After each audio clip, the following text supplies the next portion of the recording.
Ark Raiders is sitting on one of the most quietly detailed science fiction universes in recent gaming memory. And in this video, I spent months pulling together 127 lore facts that piece together exactly what happened to this broken world. Hey, welcome back, or welcome if this is your first time here.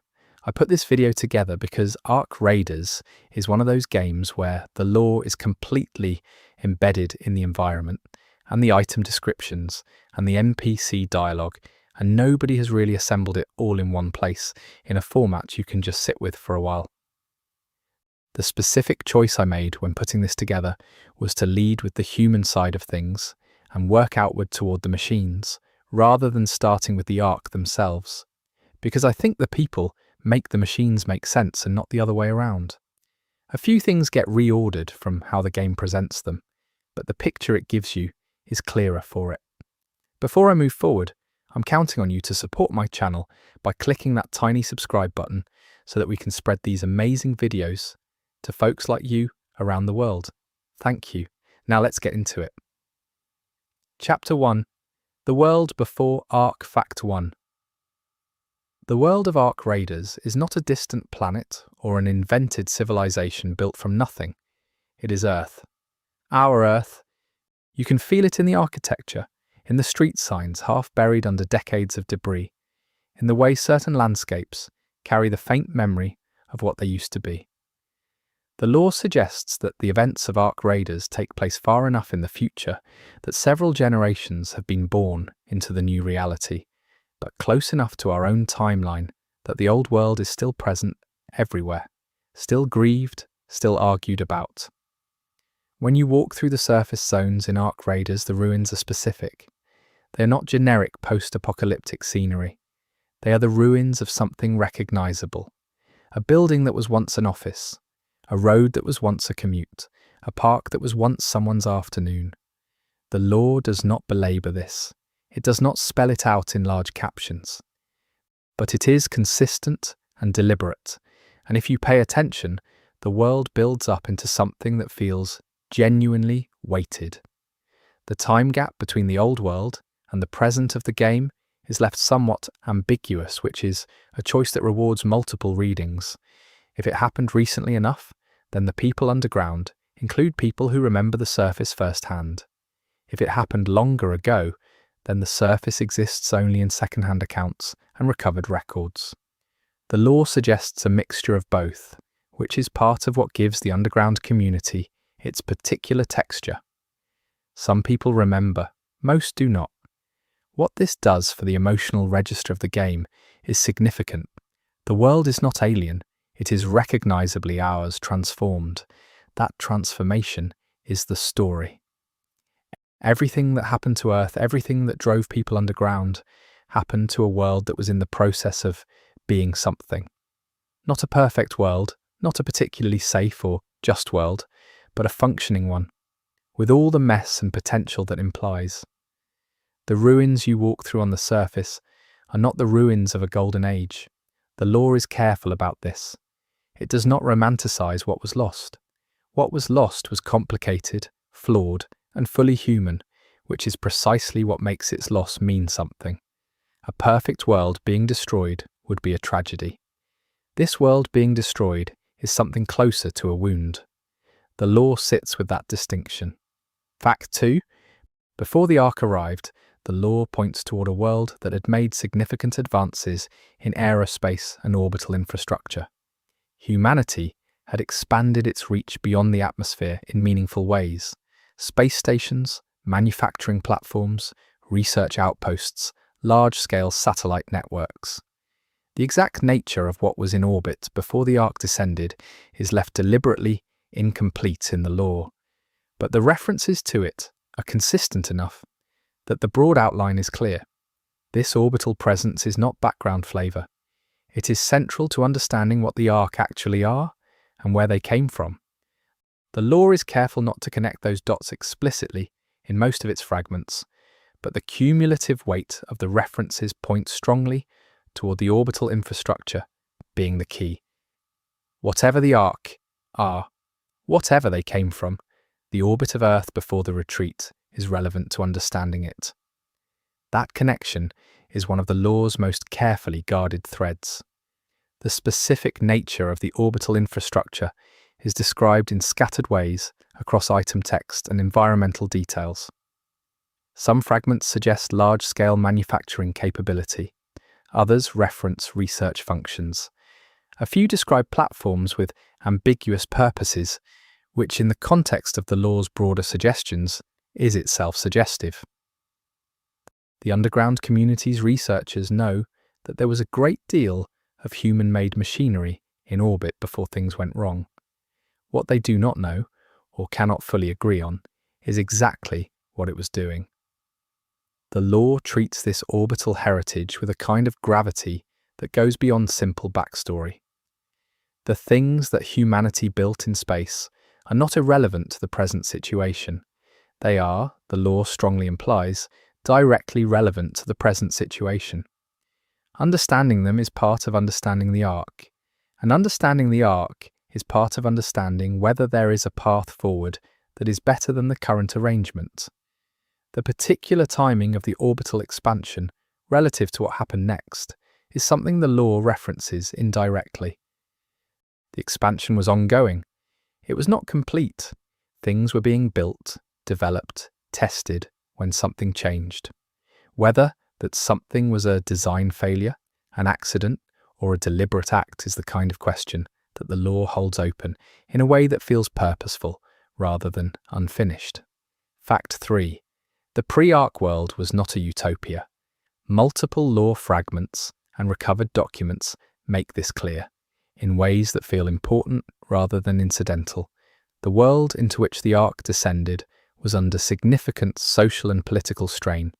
Economic pressures, resource disputes, disagreements over technology and its governance. The law suggests a civilization that had achieved a great deal, but was also pulling in multiple directions at once, with the tensions between those directions producing the kind of instability that makes bad events worse. This context shapes how you read the retreat. People did not abandon a paradise. They abandoned a complicated, imperfect world that they were in the middle of trying to figure out. The grief of that is real, but it is layered. There are fragments in the law where older underground residents describe the old world with real nostalgia, and other fragments where the same or similar people acknowledge, with a kind of uncomfortable honesty, that what they left was not quite what they sometimes pretend it was. The political landscape of the pre-Ark world is referenced in ways that explain some of the divisions within the underground. Groups that are in tension now were in tension before. Ideological differences that shape underground politics today had roots in pre-Ark disagreements. The retreat did not erase those differences. In many cases, it compressed and preserved them, carrying them underground along with everything else. Some law fragments from the pre-Ark period describe what appears to be growing public concern about the orbital infrastructure projects. Whether this concern was about safety, about cost, about the concentration of capability in the hands of specific actors, or about something more specific to what was being built, is not always clear. But there is a consistent thread suggesting that the orbital expansion was not universally welcomed or trusted, even before anything went wrong. The texture of ordinary life in the pre-Ark world, as the law describes it in fragments of personal records and environmental detail, is remarkably mundane. People going to work, people managing families and relationships, and small problems and medium problems, people who had no idea what was coming. The law does not sentimentalize this, but it does treat it with a kind of respect. Ordinary life is not small. It is what most of a world consists of, and when it ends, what is lost is enormous precisely because it was ordinary. Fact 4. Communications technology in the pre-Ark world is described across multiple law sources as highly developed. A global information network connected people, institutions, and systems in ways that were, the law suggests, so fundamental to how civilization operated that losing it was almost unimaginable as a practical scenario: data centers, server infrastructure, broadcast towers, satellite communication systems. The world before the retreat was deeply interconnected. The collapse of that network, which appears to have happened relatively quickly after the Ark's full-scale arrival, was one of the most disorienting aspects of the early crisis period. The lore describes it in terms that suggest people were not just losing a convenience, they were losing the nervous system of their civilization. Coordination became impossible at the scales it had previously operated. Information that was critical became inaccessible. The silence that followed the network collapse was, in some ways, as devastating as the physical destruction. Underground communities have worked to reconstruct some form of internal communication network, and the lore describes this reconstruction in ways that reveal how much was lost. The current underground communication systems are functional, but limited in ways that the pre-Ark network was not. The reach, the capacity, the reliability, all of these are constrained in ways that affect how the underground community operates. There are references in the lore to researchers who are working on expanding the underground's communication capabilities, including efforts to extend communication reach to the surface. The practical value of reliable surface communication for raiders is obvious, but the lore also suggests that some people are thinking about what restored communication capability might eventually mean for the relationship between different underground communities, and even, at the far end of the hope spectrum, for the relationship with what is above. Fact 5. The lore suggests that there were early warning systems in place before the Ark arrived in full force, and that some of these systems detected anomalous activity in or near the orbital layer before the first large-scale Ark events on the surface. The specific nature of these anomalies is not described in detail in most fragments, but their existence is referenced consistently enough to be treated as likely accurate. What happened with these warnings is one of the quieter and more disturbing threads in the lore. There is no clean story of warnings issued and ignored, or warnings suppressed by authority, though neither possibility is ruled out.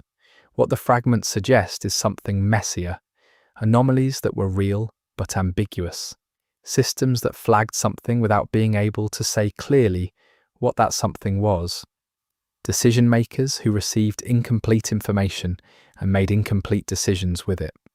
The gap between what was detected and what was understood, and between what was understood and what was communicated, and between what was communicated and what was acted on, is one of the places where the lore quietly places some of the weight of what happened. Not blame exactly, something more like the inevitability of a complex system failing in complex ways. The warning was there.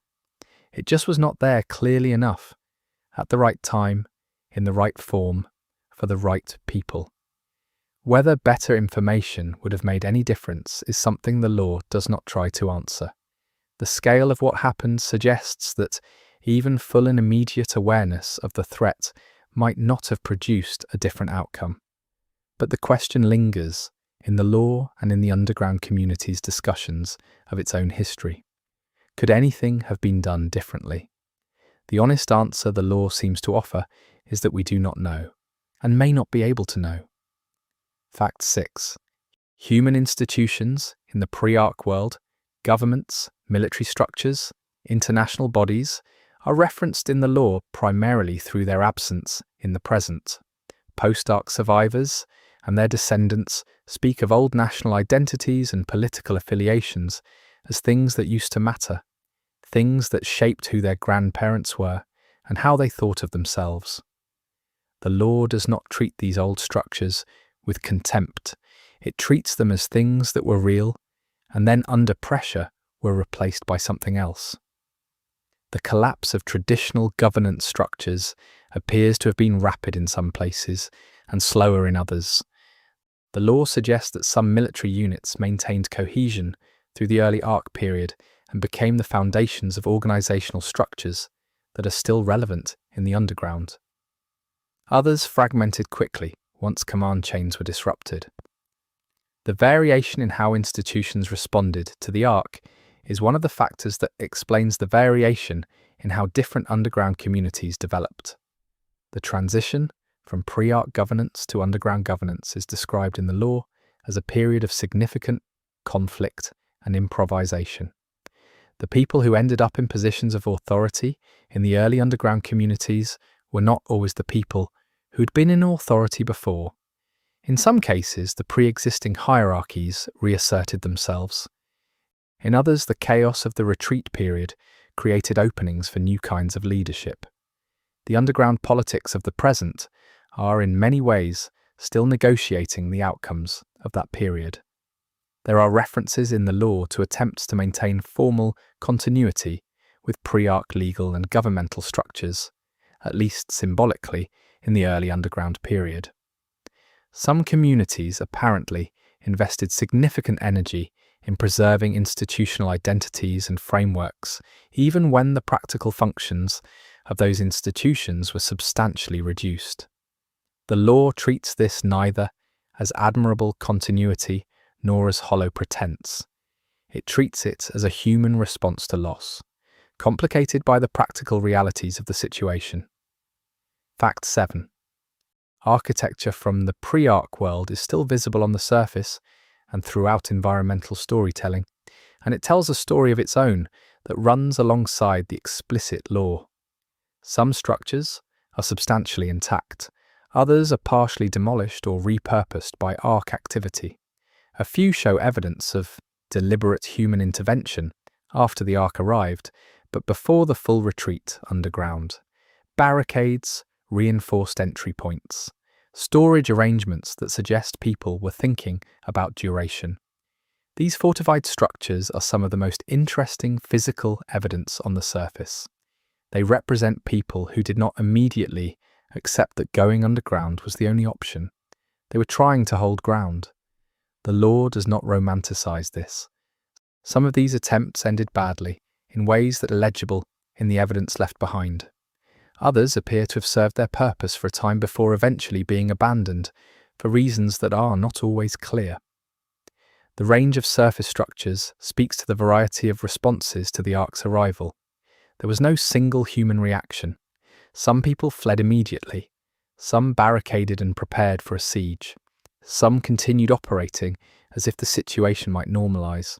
Some made decisions that, in retrospect, look catastrophic, and in context look like reasonable bets under extraordinary pressure. The surface is a physical record of all of those responses, layered on top of each other. The materials used in pre-Ark construction, the specific types of building and infrastructure, also provide indirect information about what the pre-Ark world was like in specific locations. An industrial facility tells you something different from a residential building. A medical complex tells you something different from a school. The surface zones in Ark Raiders are not generic ruins. They are specific places with specific histories, and the law rewards reading them that way. Fact 8. Environmental storytelling on the surface includes what appear to be fragments of daily life from before and during the early Ark period. Notes left behind. Calendars stopped at particular dates. Personal items arranged in ways that suggest specific situations. These fragments are distributed across the surface zones in ways that feel like research rather than decoration, as if someone spent time thinking about what ordinary people's last days in ordinary places would have looked like. The consistency of these fragments across zones is one of the things that builds the world's credibility. The same kind of mundane, specific detail shows up whether you're in an urban zone or an industrial one, in a residential area or a commercial one. People were going about ordinary business. There were plans for things that did not happen. There were small problems that did not get resolved. The Ark arrived into the middle of a Tuesday, not the middle of a climax. Some of the most affecting surface fragments are the ones that show awareness of the situation arriving gradually. Not a sudden shock, but a slow accumulation of bad news, each piece manageable in isolation, until suddenly the whole picture became impossible to deny.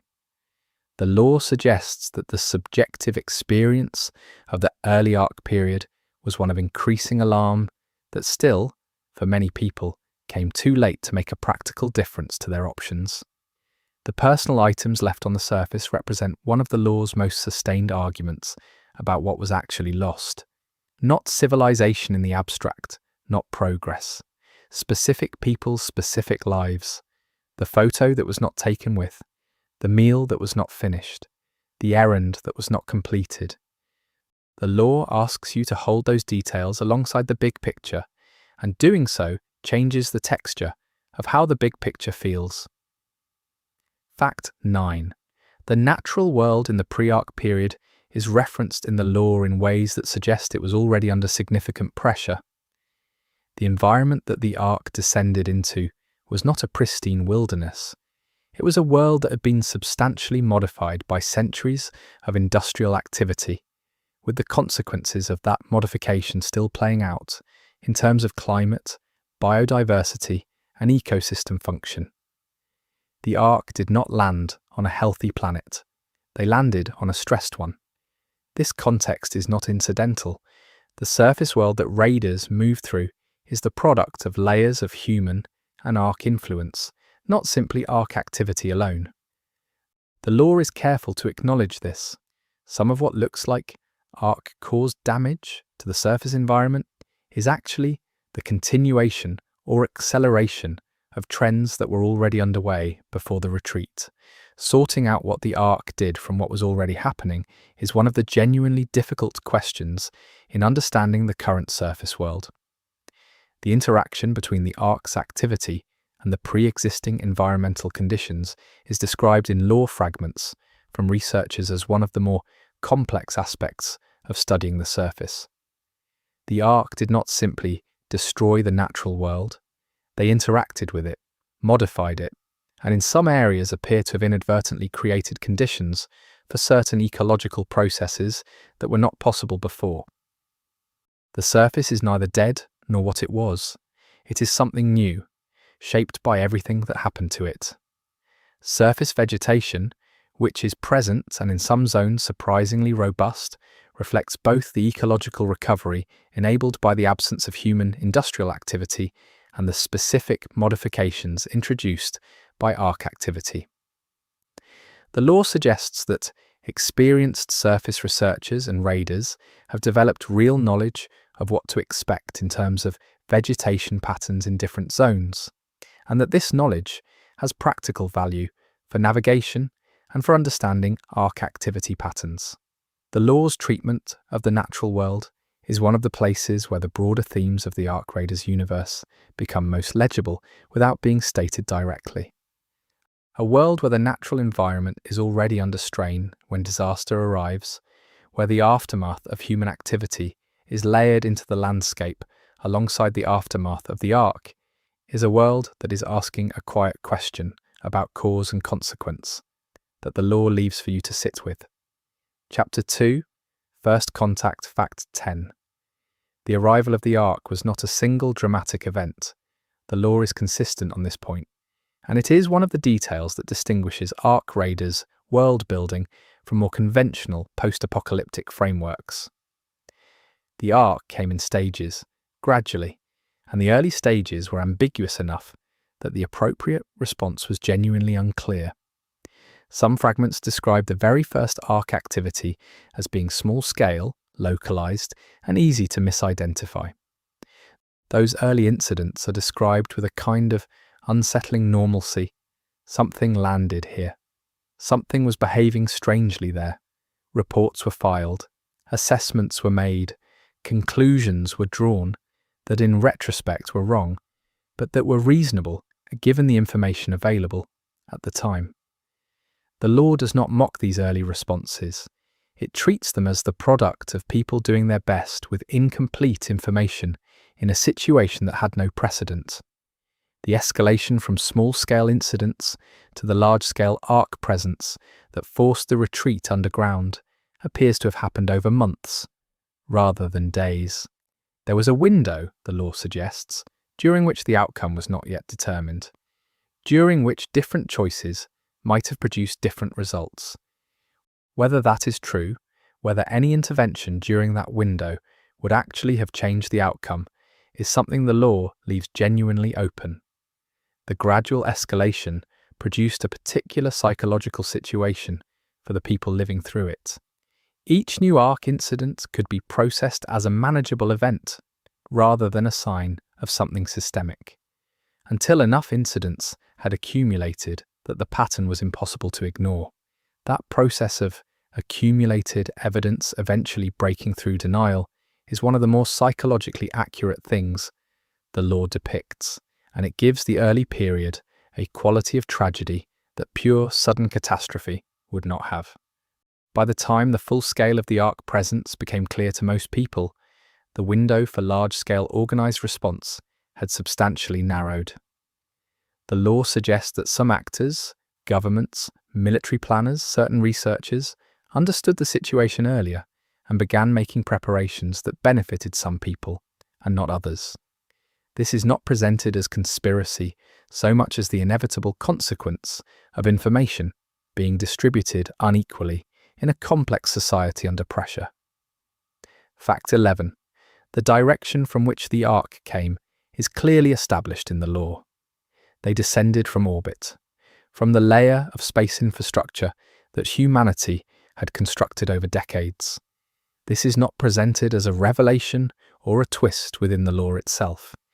It is stated matter-of-factly in multiple fragments. The Ark came from above. They came from where the machines and platforms and stations were. The connection between human orbital presence and Ark origin is the law's starting point, not its conclusion. What makes this genuinely interesting is what it does not tell you. Saying the Ark came from orbit says where they came from, but does not say what they are, how they got there, or what set them in motion. The orbital layer was built by humans over a long period. Something happened to what was there. The Ark that descended were either that something or the product of that something.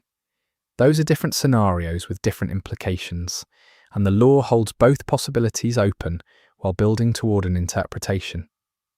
The visual accounts of the descent described in survivor records and law fragments are striking, something coming down through the atmosphere in significant numbers. The scale of what was descending was, by multiple accounts, immediately alarming to anyone who saw it, not because each individual unit was necessarily enormous, but because of the quantity and the organization. They were not falling randomly, they were descending in patterns, and that was, apparently, the detail that frightened people most. The descent was not silent. The law references sound in accounts of the early Ark arrival in ways that suggest the acoustic experience of large numbers of Ark units entering the atmosphere was significant.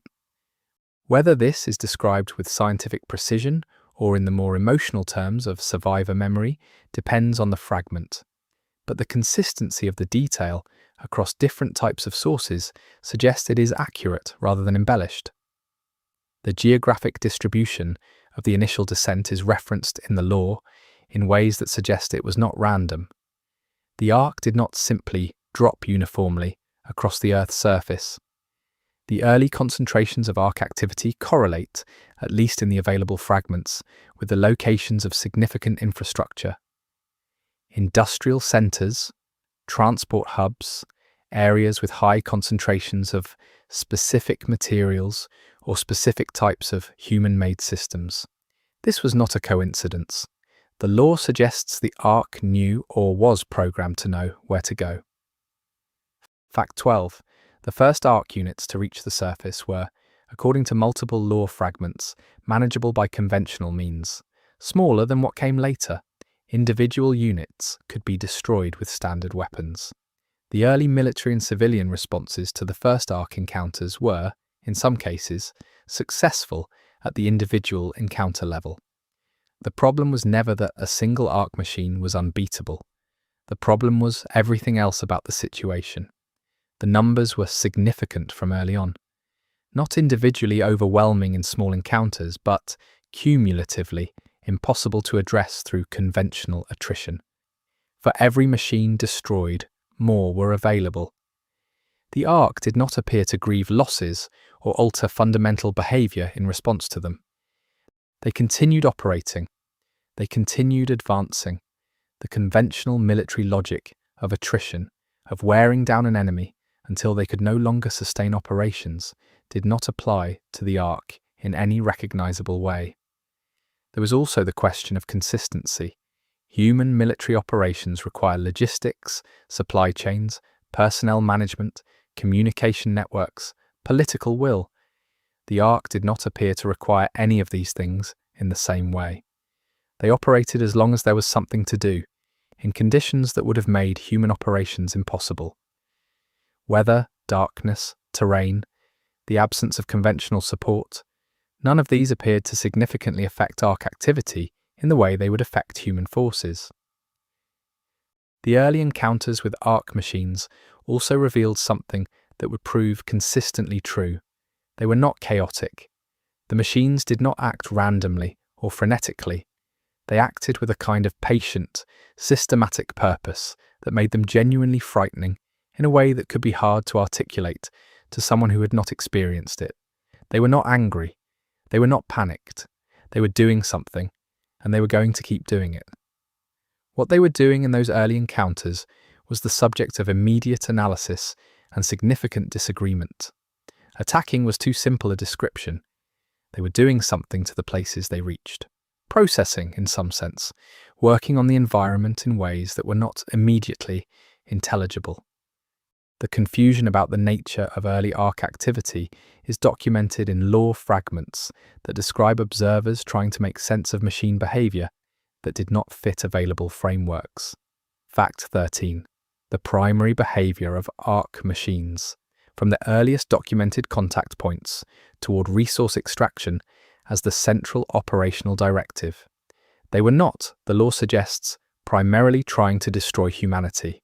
Humans were an obstacle, a disruption, something to be cleared away from the activity they were engaged in, but the activity itself was not killing.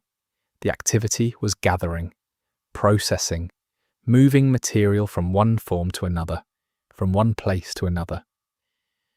This interpretation, which is supported by the lore across a range of sources, is one of the details that has the most significant implications for how people in the underground think about the Ark. If the machines were operating on a directive rather than an intent, then the directive is the thing to understand. What are they gathering? What are they processing it into? Where is it going? These questions are, in the lore, the questions that serious research into the Ark keeps returning to. The distinction between an entity that wants to destroy you and an entity that is indifferent to you while doing something that makes your survival impossible is, the lore suggests, psychologically significant for the people living with it. You cannot negotiate with indifference. You cannot appeal to it, but you can potentially work around it or work with it in ways that you cannot work around or with directed hostility. This distinction shapes some of the more interesting disagreements in underground thinking about what to do about the Ark. Individual Ark units respond to threats in ways that look like aggression. They defend themselves, they protect operational areas, they respond to disturbances. But the lore consistently supports the reading that this defensive behavior is in service of the primary resource activity rather than being a separate goal. An Ark machine that is not interfered with will not seek you out for its own sake. Raider experience has confirmed this as a practical operating principle, even if the theoretical basis for it is still debated. The lore does not present this interpretation as entirely reassuring.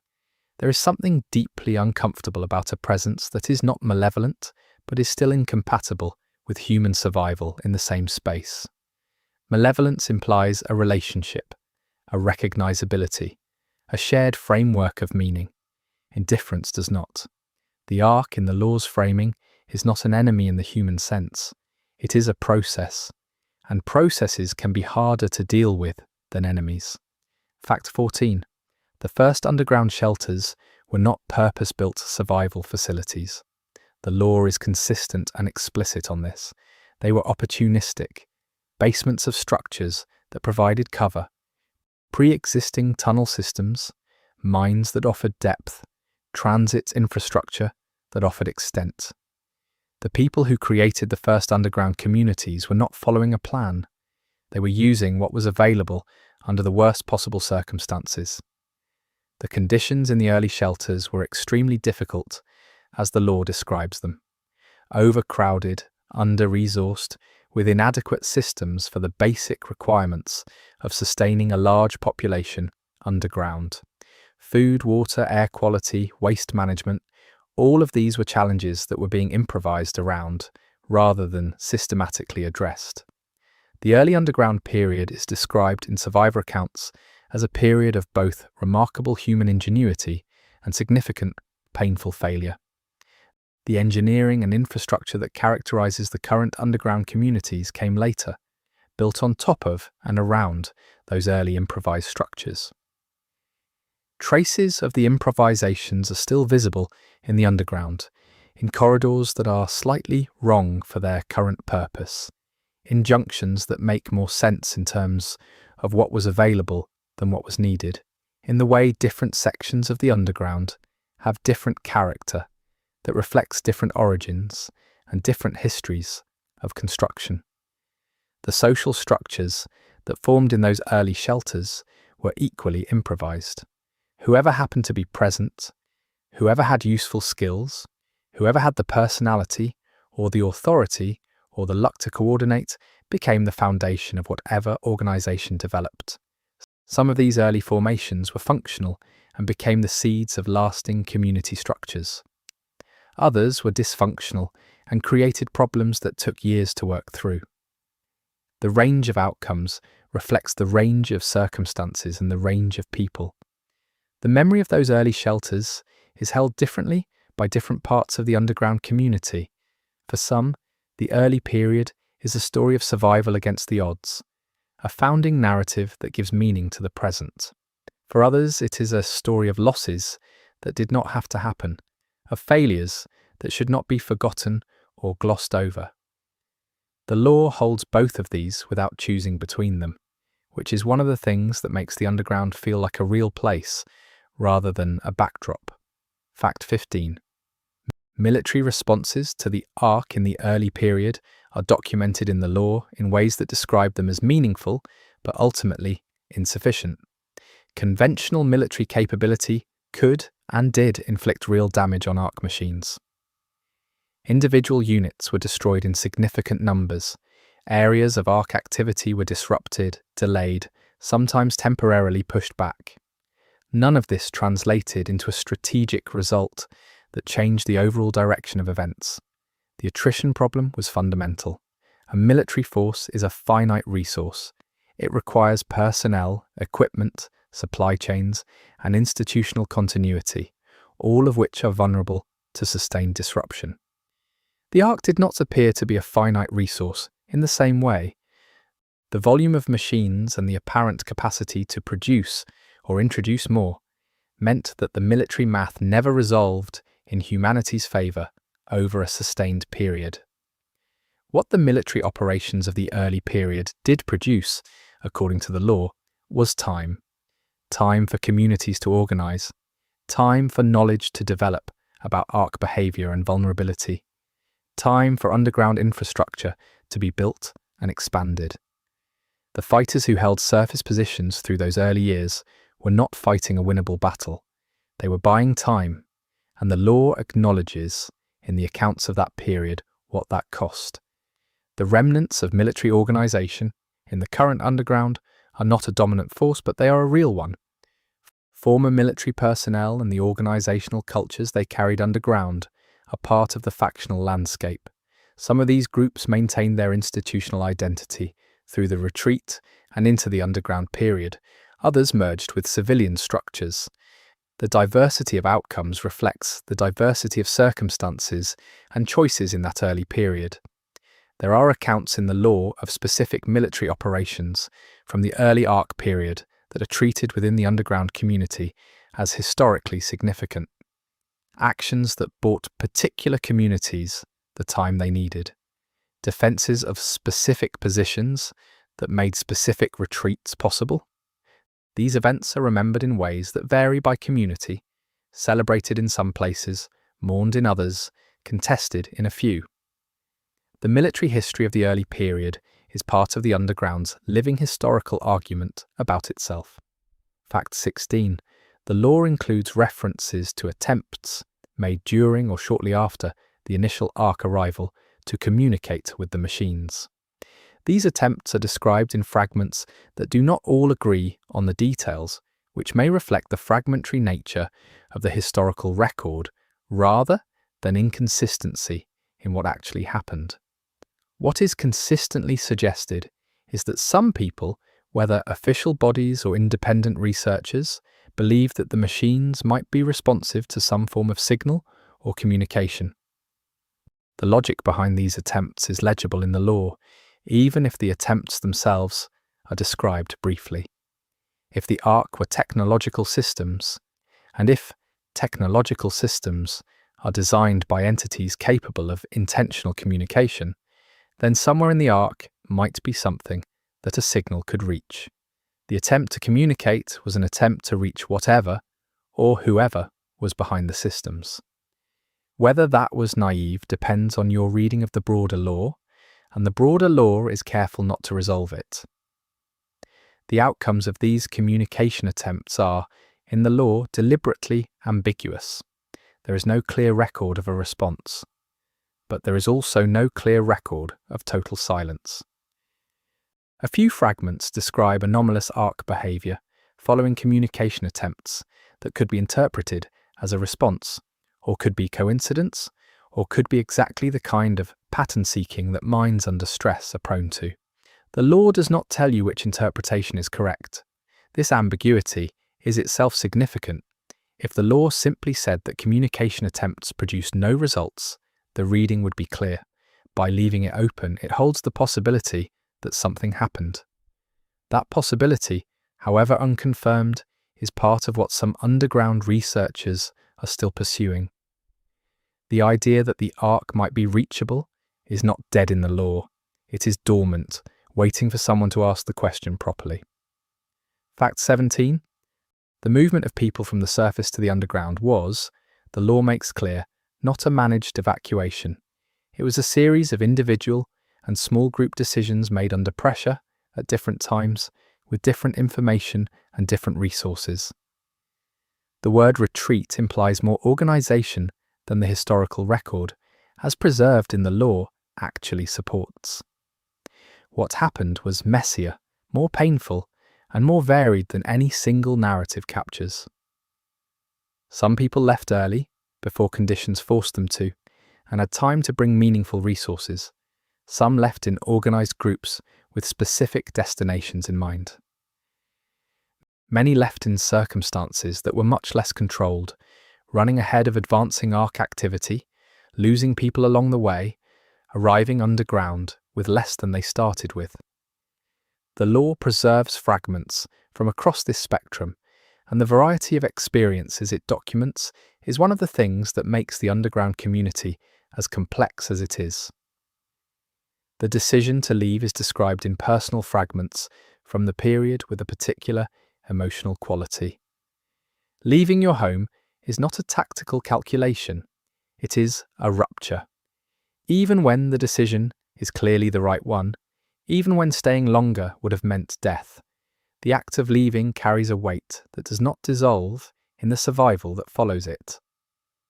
The law returns to this weight repeatedly in characters whose present behaviour is shaped by departures they made decades ago. Children who are moved underground during this period carry a specific relationship to the surface that differs from both the adults who made the decision to leave and the generations born underground afterward. Old enough, in some cases, to remember. Too young, in others, to have fully formed the attachment that makes loss what it is. The law is careful with these in-between experiences, treating them as distinct rather than subsuming them into one of the cleaner categories. The routes taken to underground access points were not all safe. Ark machines were active during the retreat period, and movement on the surface attracted attention. The law describes this period as one of the most costly in terms of human lives lost, not because of any single catastrophe, but because of the accumulated cost of many people trying to move through an increasingly hostile environment with inadequate protection. The people who guided others through those routes, who knew the surface well enough to find safe passages, are remembered in the law as significant figures. Fact 18. Not everyone went underground. The law references this fact with a consistency that suggests it is not just backstory, but something that is still relevant to the present situation. Some individuals and groups chose to remain on the surface. Their reasons where the law records them are varied. Some believed they could survive without going underground. Some refused to leave places or people they could not bring with them. Some had no viable path underground and made peace with staying. The outcomes for those who stayed are not uniformly recorded. Some surface survivors from the early period are referenced in the law as having been killed, directly or as a consequence of conditions on the surface. Others are referenced as having survived, found ways to live in the Ark-occupied surface environment, developed knowledge and practices that allowed them to persist. These surface-adapted survivors, the ones who made it, represent a thread of human experience that the underground community has an ambivalent relationship with. There are characters in the game whose personal histories connect back to surface survivors or to families that split between the underground and the surface. These stories are among the law's most emotionally complex because they involve losses and separations that were not always final in the way they felt at the time. Some surface survivors made it underground later. Some maintained intermittent contact with underground communities. The boundaries are less absolute in the law than they might appear from the outside.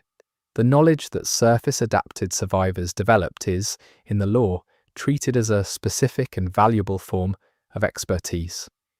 People who learned to live on the Ark-occupied surface, who understood Ark behavior patterns from sustained direct experience, who found and used surface resources without the support systems the underground provides, know things that raiders trained in the underground context do not automatically know.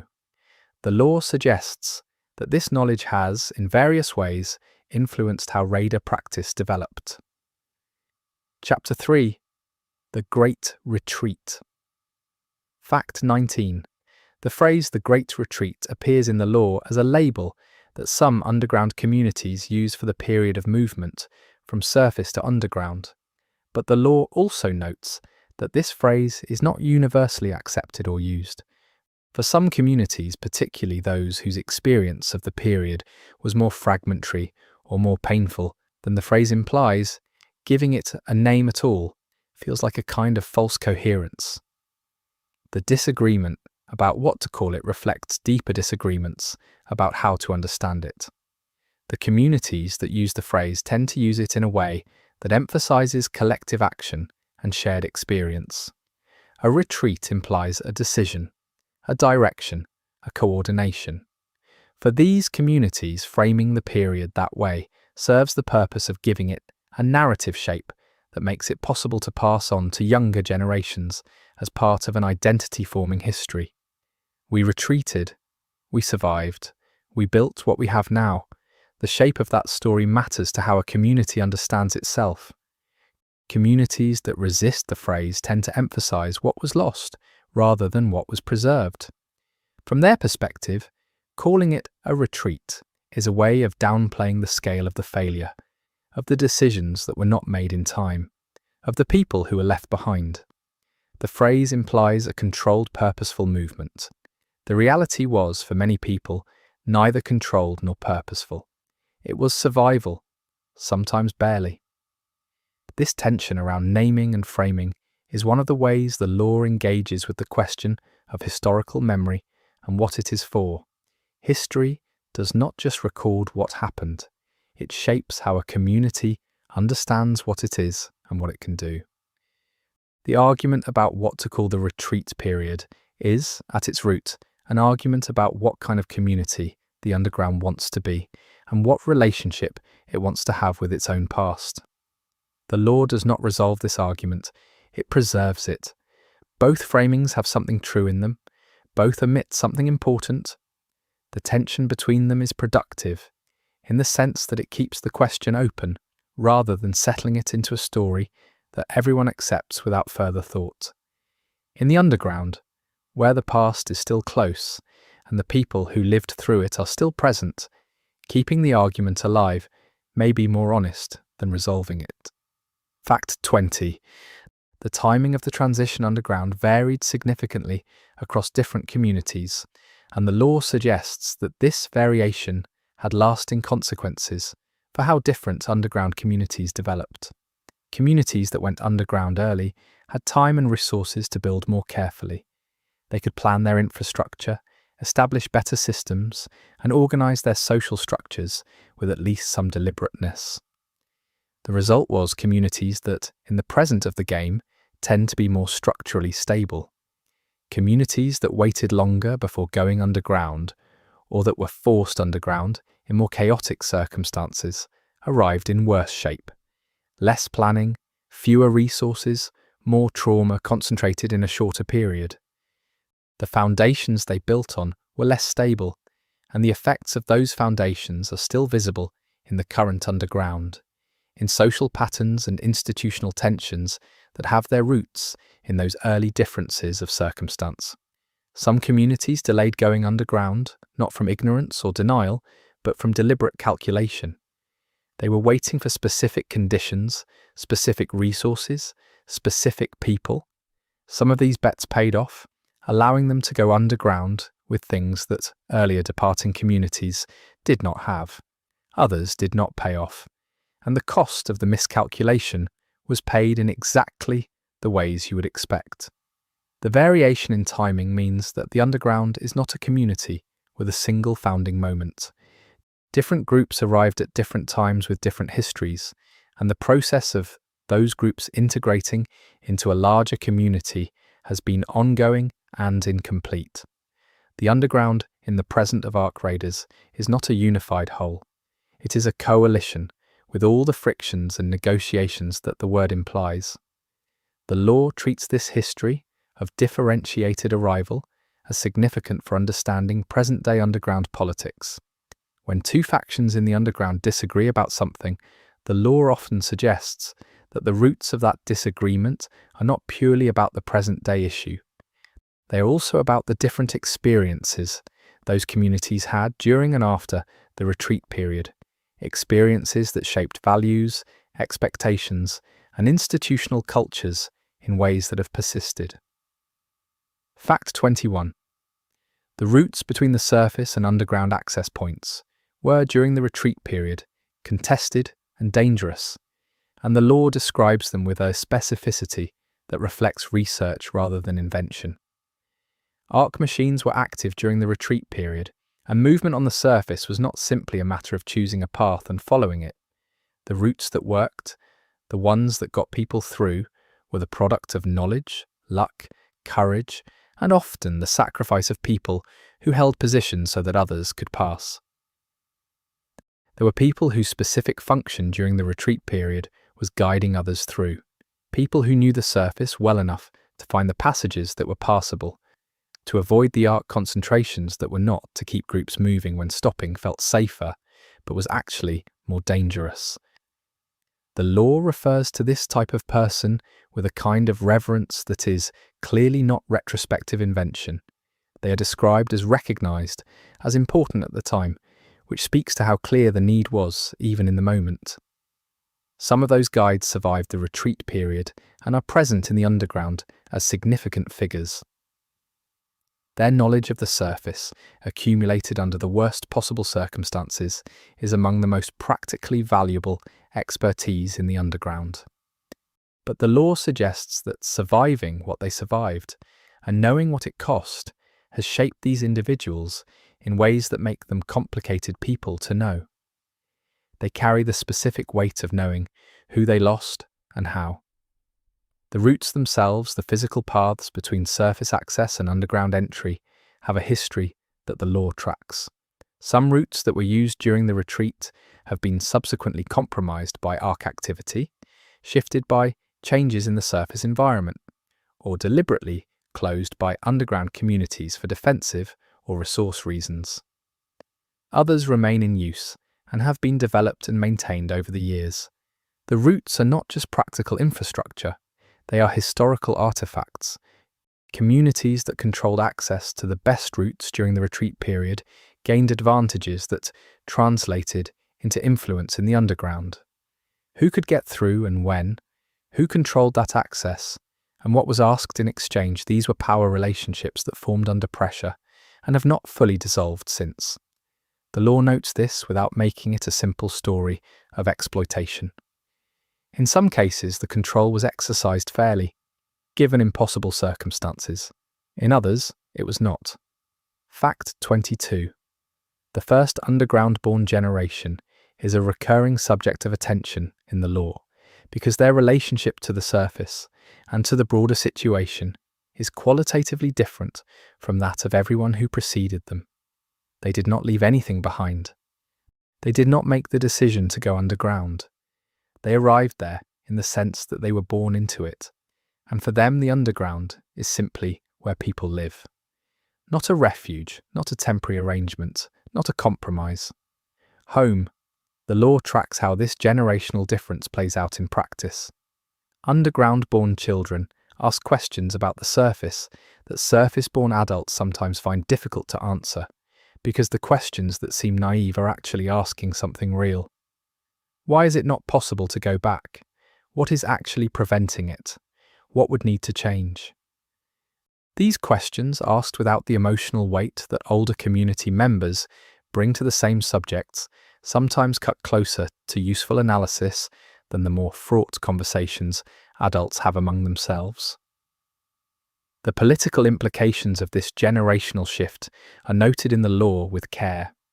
When a community's majority are people who have only ever known the underground, the emotional logic of continuing to frame everything in terms of return and loss changes. The underground-born generation does not need to be convinced to make the underground work. They are already invested in making it work because it is the only place they have ever been. This is different from the commitment of people who built it against a backdrop of grief and hope for return. This does not mean the underground-born generation has no relationship with the surface. The law suggests that many of them are deeply curious about it, in a way that is qualitatively different from the older residents' combination of longing and fear. They want to know what it is like. Some of them become raiders, and they approach raiding with a different psychological setup than the people who were formed in the retreat period. Their relationship with the surface is discovery rather than return. The underground-born generation is also the law's quiet argument that the underground community has succeeded at its most fundamental task. The people who went underground were trying to keep humanity alive. That they have produced children who are healthy, curious, functional members of a working community is, the law suggests, the measure of their success. Not the technology, not the resources, not the factional balance. The people. They kept the people going. Fact 23. The physical structure of the underground spaces reflects their history of improvised construction in ways that are still visible if you know what to look for. Sections that were built first under the most pressure are different in character from sections built later with more resources and more time for planning. The difference is not just aesthetic, it is functional. Older sections have systems that are less efficient, layouts that are less logical for their current purpose, infrastructure that has been repeatedly patched around the edges of what it was designed for. The engineering history of the underground is not just interesting as background detail. It has practical consequences for how the underground operates. Certain systems are fragile in ways that reflect the circumstances of their original construction. Maintenance of older infrastructure is a constant priority. The people who do that work, who understand the specific quirks of specific systems in specific parts of the underground, are among the most practically essential members of the community, even if their work is not glamorous, in the way raiding is. There are parts of the underground that were constructed using approaches that are no longer used because better approaches have since been developed. These older sections are not necessarily problematic, just different in their material logic. They require different knowledge to maintain. The people who have that knowledge are, in many cases, aging. The law notes this as a practical challenge. Institutional knowledge about older infrastructure is not being transferred as effectively as it needs to be, and that gap will eventually cost the underground something. Some sections of the underground show evidence of expansion beyond their original design, of communities that outgrew their initial spaces and adapted the surrounding structure to accommodate growth. These expanded sections are a record of the community's success and a testament to the ingenuity of the people who did the work. They are also occasionally the source of structural complications that make maintenance interesting in ways nobody asked for.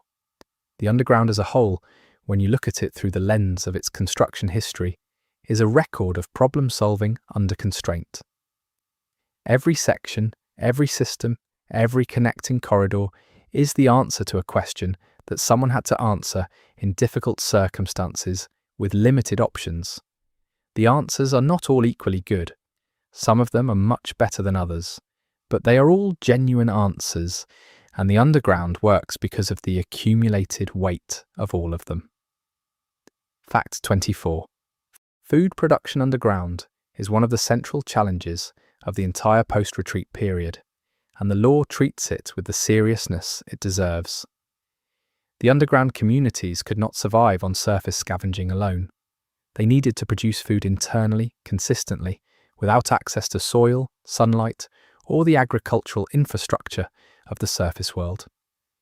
The systems developed for doing this are described in the law as remarkable achievements built under extraordinary pressure.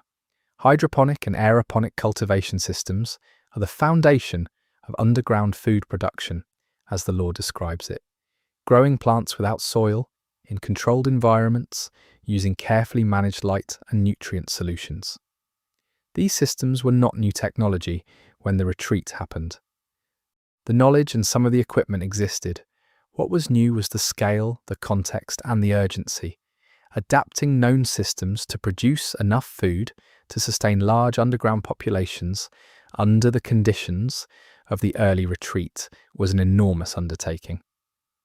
Fungal cultivation is another major thread in underground food production law. Certain types of fungi can grow with relatively minimal inputs in conditions that are difficult for other food sources, and they provide nutritional value that is hard to get from the underground environment in other ways. The knowledge of fungal cultivation, including which types are most productive, which are most nutritious, and which require the least in the way of specialized inputs, is described in the law as a form of expertise that is genuinely valued in the underground. The law describes underground food culture with a kind of honest realism. The food available underground is nutritionally adequate. It keeps people alive and reasonably healthy. It is also in the unanimous assessment of anyone who has had access to surface scavenged food with its completely different character, somewhat monotonous. The emotional dimension of food, its capacity to provide comfort, variety, connection to memory and identity, is not fully met by the production-optimized underground diet. The law notes this without over-dramatizing it. Surface-retrieved food items are accordingly among the most emotionally significant things raiders can bring back. Not the most economically valuable, necessarily, but the most personally significant. An item of preserved food from the surface, recognizable from before the retreat, is not just nutrition, it is a fragment of a different kind of life. The law treats the underground community's relationship with surface food with a sensitivity that reveals a lot about what daily life underground actually involves. Fact 25. Water management is a thread that runs through the underground law with a consistency that reflects its fundamental importance. The underground communities depend on water access that is not self-evidently guaranteed. Deep aquifer access provides reliable supply for some communities, but not for all, and the aquifers are not unlimited. Surface water access, through systems designed to capture and treat water from the surface environment, is a supplement that introduces its own complications given the nature of the surface world. The law describes water access as a source of both internal community management challenges and inter-community tensions. Communities that have reliable, high-quality water access are in a qualitatively different position from communities that do not. The distribution of water access across the underground is uneven, and that unevenness has consequences for community health, for community development capacity, and for community power in the broader interfactional landscape. Recycling and water recovery systems are described in the law with the kind of detail that suggests their designers and maintainers are genuinely proud of what they have achieved. Every drop recovered from waste processes, from condensation, from recycling of other fluids, is a drop that does not need to come from the primary supply. These systems are not glamorous, they are essential, and the people who maintain them have a justified sense of the importance of their work. The relationship between water quality and community health is tracked in the law in ways that reveal how much of the underground's medical challenges are related to environmental factors. Water quality issues, even minor ones, have consequences for community health that ripple outward into productivity, social stability, and the kind of low-level discontent that can eventually become something more significant.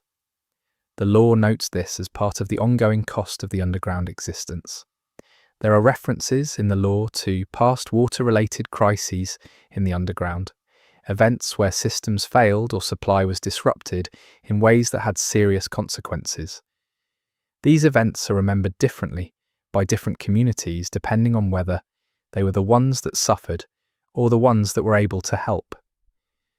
The memories of these crises are part of the underground's institutional knowledge about what can go wrong and how quickly, and they inform how the current water management systems are designed and maintained. Fact 26. The psychological effects of going underground and of sustained underground life are documented in the law across a range of sources and with a range of different framings. Medical records, personal accounts, third-party observations, official assessments.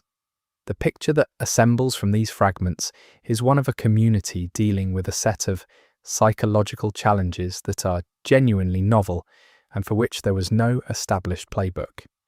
Claustrophobia, or something like it, is referenced in the law in ways that suggest it was a significant issue in the early underground period, particularly for people who spent formative years with open sky above them and had to adapt to enclosed spaces as adults. The absence of natural light, of weather, of the kind of spatial scale that the surface provides, affected people in ways that were not fully predictable in advance, and that required active management rather than simply waiting for adaptation to occur. The law also documents a form of grief that was specific to the underground situation. Not just grief for people lost, which was present and real, but grief for places, for landscapes, for the specific sensory experience of a surface world that was now inaccessible. This grief was complicated by its object being not a person, but a place, a context, a way of being in the world.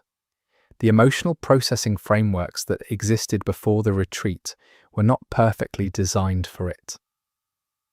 The social consequences of the early underground period, in terms of mental health and psychological well-being, are described in the law as having been inadequately addressed given everything else that demanded attention.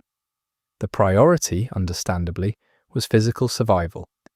Psychological support systems were built later, under less acute pressure, and were built partly in response to problems that had already developed.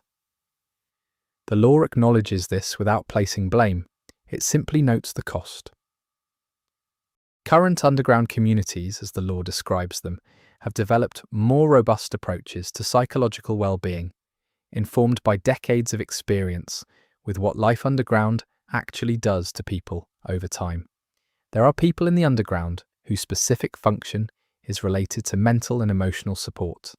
There are community practices, cultural forms, ways of organizing life that reflect accumulated understanding of what people need to not just survive, but maintain meaningful quality of life. This is presented in the lore as a genuine accomplishment, hard won. Fact 27. There is a thread in the lore suggesting that certain surface locations were considered too important to fully abandon, and that organized efforts were made, even during the worst of the Ark activity, to maintain at least minimal human presence at or near these locations. The specific locations involved, and the specific reasons they were considered important enough to justify the cost, vary in the available fragments, but the pattern itself is consistent. Some of these efforts were clearly motivated by the practical value of what was at those locations. Facilities with specific capabilities, equipment, or resources that the underground needed access to. Maintaining any kind of surface presence near these locations, however precarious, was worth the cost if it provided occasional access to those resources. The lore describes these surface outposts with a pragmatic matter-of-factness that reflects their function. Others appear to be motivated by factors that are harder to categorize as purely practical: historical significance, scientific importance, something that specific individuals or groups could not bring themselves to fully let go of. The lore treats these less practical motivations with a kind of careful respect, neither endorsing the decisions nor dismissing the motivations. People stayed near certain places at great cost because those places mattered to them in ways that are not easily reduced to utility. The current state of these surface outposts, the ones that were maintained through the worst of the retreat period, is varied. Some are still in use, maintained over decades by successive generations of raiders and researchers who have developed specific expertise in relation to those locations. Others were eventually abandoned for reasons that the lore records in fragments of account and explanation. A few are described as lost, meaning that their current status is unknown. The fact that some people never fully accepted the underground as permanent, that they maintained surface presence throughout the period that others were treating as a complete retreat, is one of the lore's quieter arguments about the variety of human responses to catastrophe. The mainstream story of the underground is a story of adaptation and survival, but running alongside it is a story of people who kept trying to hold on to the surface, who refused to let the machines simply take it, and who kept that refusal alive across decades. Chapter 4. The Underground City, Fact 28. The main underground hub in Ark Raiders is not a single unified structure designed from the start with a specific purpose in mind. The lore points consistently toward it being a network of connected spaces that grew over time, expanded under pressure, and absorbed communities and structures that had distinct identities before they were joined to the whole. Understanding the underground hub means understanding its history as an accumulation rather than a creation.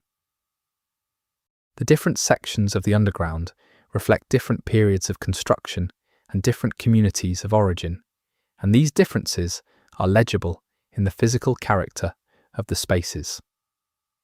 Sections from the earliest period, built under the most pressure, have a rawness that reflects those circumstances. Sections built later, when there was more time and more knowledge, have different qualities. The underground is a physical history of itself, and reading that history tells you a lot about how it came to be what it is. The name or names used for the underground hub are treated with some flexibility in the lore, which may reflect the fact that different communities brought different names with them when they merged into the larger whole, and the question of which name to use is not fully resolved.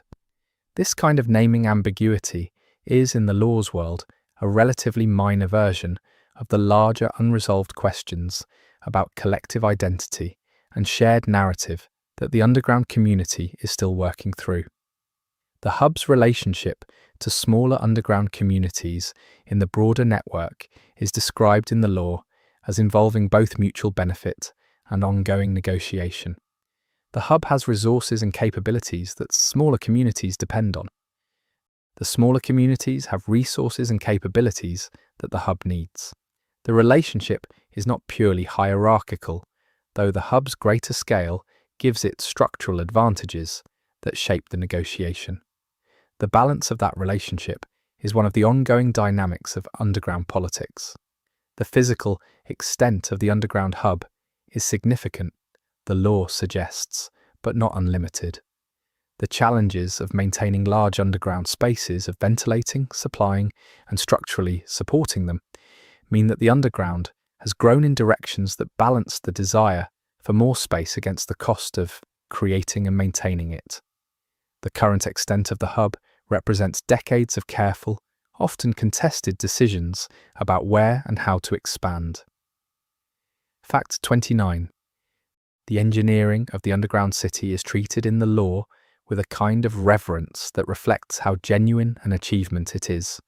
Building and expanding functional human habitation underground, at scale, under sustained external threat, and with resources that were always inadequate relative to the need, is an extraordinary thing. The lore does not present this as a superhuman feat achieved by special individuals. It presents it as the cumulative result of thousands of people doing difficult, skilled work over a long period.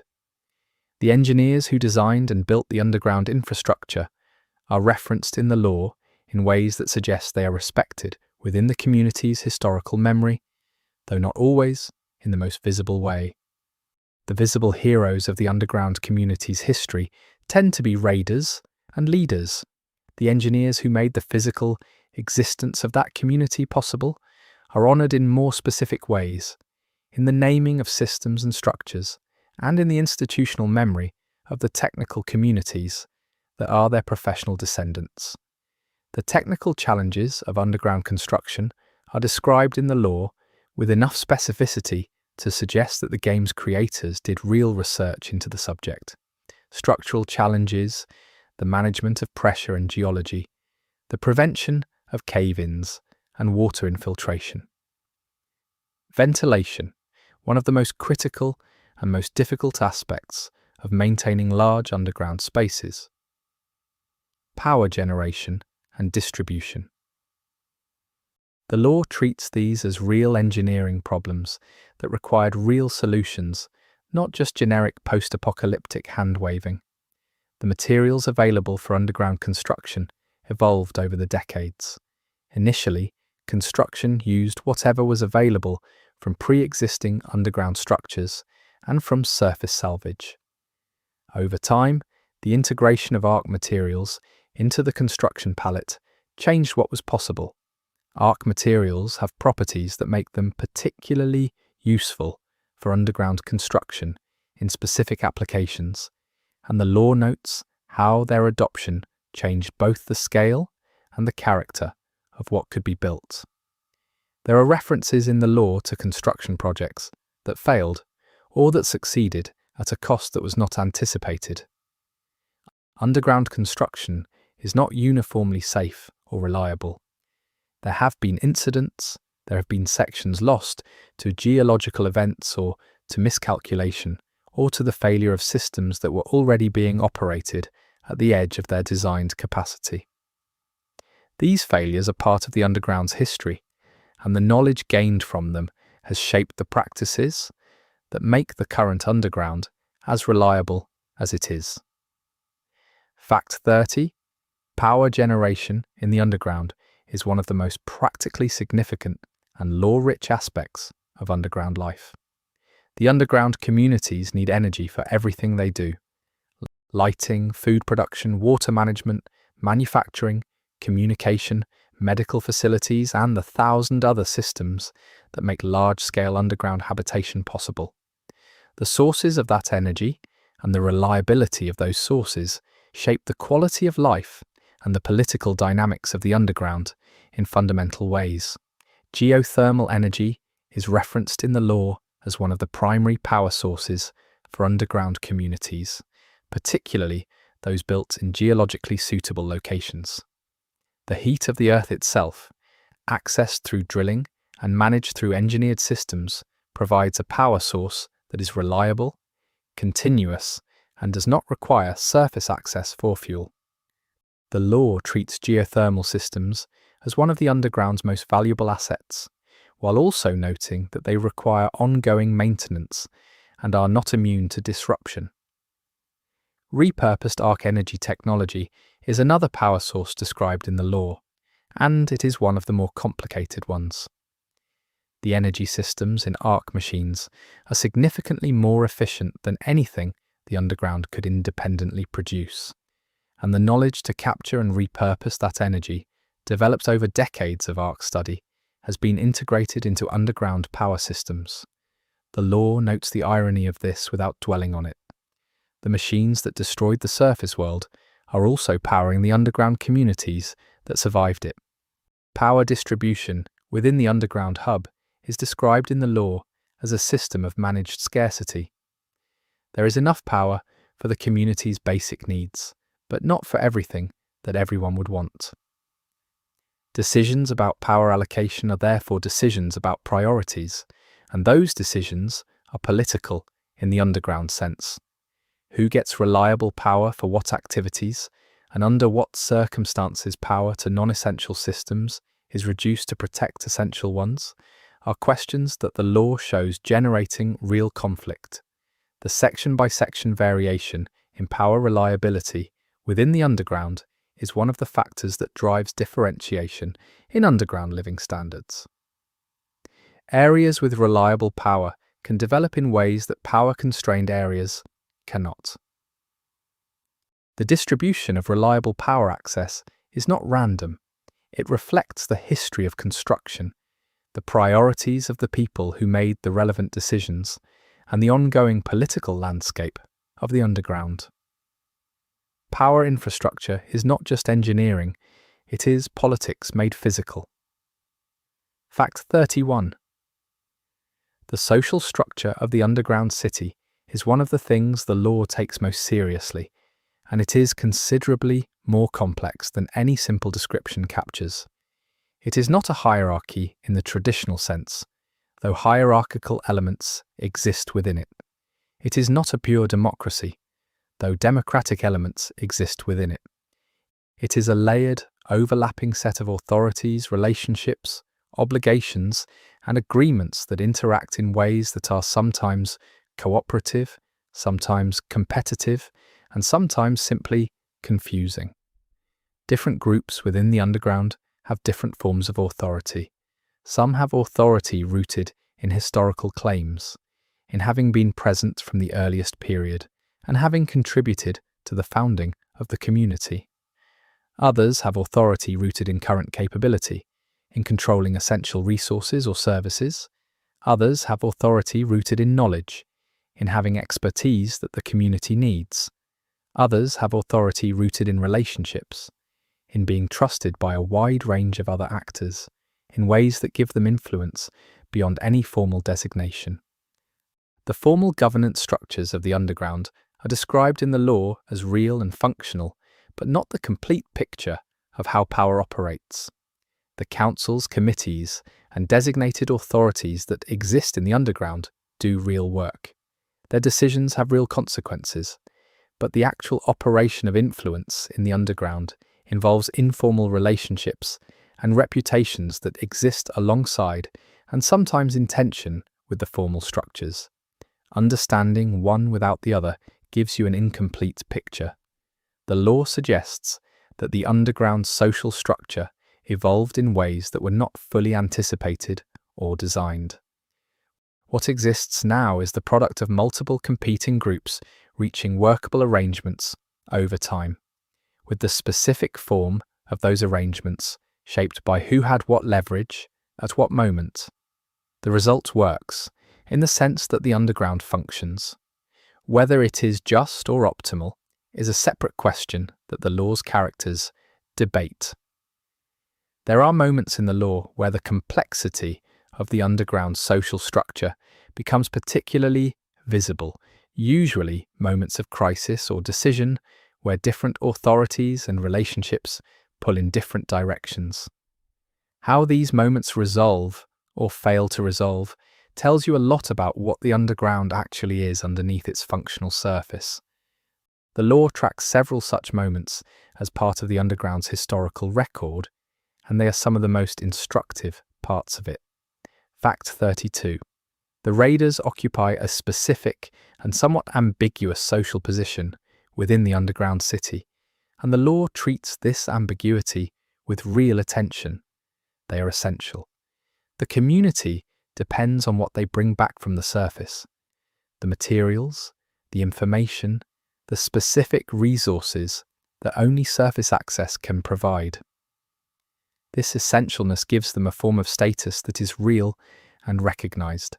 People in the underground know that raiders are doing something important, something that benefits everyone. At the same time, raiders exist in a slightly separate social space. They go above. They deal with the machines. They come back changed in ways that accumulate over multiple runs. They have a relationship with the surface world that other underground residents do not share, and that relationship marks them. The lore notes a kind of unease in how some underground residents relate to raiders. Not hostility, not disrespect, but something more like the discomfort that comes from proximity to someone whose experience you cannot fully share and do not fully want. The community's mythology around raiders is one of the more interesting aspects of underground culture, as the lore describes it. The stories told about raiders, particularly heroic accounts and legendary individual figures, are invested with a level of significance that reflects how much depends on the raiding function and how grateful the community is to the people who fulfill it. The raider as cultural figure is, in the lore, somewhat different from the raider as actual human being doing an extremely difficult and dangerous job. This gap between myth and reality is something that actual raiders navigate. The ones who are the subjects of community mythology have complicated feelings about it, according to lore fragments that give them space to express it. Being valued is not the same as being seen. Being celebrated is not the same as being understood. The community needs the myth of the heroic raider. The actual raiders are something more specific and less tidy. The raiders' position as a professional community within the underground is also significant. They have institutional knowledge, they have relationships, they have a specific culture and set of practices that mark them as a distinct group. How that group relates to the broader underground community, what obligations it has to it, and what autonomy it maintains from it, is one of the ongoing negotiations in underground social life that the lore tracks. Fact 33. There are sections of the underground city that are no longer in regular use, and the lore describes these spaces with a quality that makes them more interesting than simple structural detail. Some were abandoned because of physical problems, structural failures, or environmental issues that made them untenable. Others were abandoned because the communities that lived in them moved to better spaces as options improved. A few were abandoned because of events that the current community is not entirely comfortable discussing. These abandoned sections are not simply empty. The lore suggests that some of them retain traces of their former occupation in ways that reward careful attention. Personal items left behind, marks on walls, the arrangement of furniture and equipment that tells you something about how a space was lived in before it was left. Raiding the abandoned sections of the underground, for a certain kind of person, is a different but no less interesting experience than raiding the surface. Some of the abandoned sections are, the lore implies, still occupied, not by ghosts but by people who have chosen to remove themselves from the main community for various reasons. The underground community has an official relationship with these outlier groups that is, the lore suggests, somewhat studied in its casualness. We know they are there. We're not going to do anything about it. Whatever they are doing in the abandoned sections is their business, until it becomes ours. The reason some people choose to live in the abandoned and marginal sections of the underground rather than the main community spaces is described differently by different sources. The official account tends toward neutral. Some people prefer more independence. Less official accounts are more specific. There are people who cannot function within the community's social and institutional structure, for reasons ranging from traumatic history to political disagreement, to simply being the kind of person who needs more distance than the main community allows. The abandoned sections accommodate people who need to live outside the usual arrangements. Whether the abandoned sections represent a problem or an adaptation is one of the law's more open questions. A community that cannot make room for its most marginal members has a different kind of problem from a community that can. The underground, the law suggests, is ambivalent about which of these it is and which it wants to be. Fact 34. The access points connecting the underground to the surface are among the most operationally and politically significant elements of the underground city's infrastructure, and the law treats them accordingly. These access points are how raiders leave and return. They are potential entry points for Ark machines, which makes their security a constant concern. They are the literal opening through which resources flow from the surface into the underground. Controlling them is controlling something fundamental. The security systems around access points are described in the law as multi-layered, combining physical barriers with monitoring systems and active defensive capability. Getting in and out of the underground through a legitimate access point requires authorization, and managing that authorization process is a non-trivial organizational function. The law acknowledges that this security is a genuine operational necessity, while also noting that it creates a choke point that whoever manages it can potentially use for purposes beyond pure security. The distribution of access points around the underground hub is not random. The law suggests it reflects both the historical development of the community, the access points built first being in locations determined by early necessity, and the deliberate decisions made over time about where to expand and improve surface access. Some areas of the underground have better surface access than others, and that variation has consequences for which communities within the underground are best positioned to benefit from surface resources. There are references in the law to access points that were built and then closed for various reasons. Ark activity that made a particular access point too dangerous to maintain. Geological changes that compromised an access point's structural integrity. Decisions by the underground community that the balance of risk and benefit for a particular point had shifted. The history of which access points have been opened and closed is, the law suggests, a history of the community's evolving relationship with the surface. The access points are also, in a less tangible way, the emotional boundary between underground life and what is above. People who spend most of their lives underground and never go to the surface still have a relationship with the access points, in the way that any place you could go but have not gone is present in your awareness. They are, for many underground residents, the place where the option of the surface is most concretely real. Fact 35. The trading systems of the underground city are complex enough to deserve their own chapter, but their foundation is relatively clear from the law. The underground needs resources that are not produced internally. The raiders provide those resources.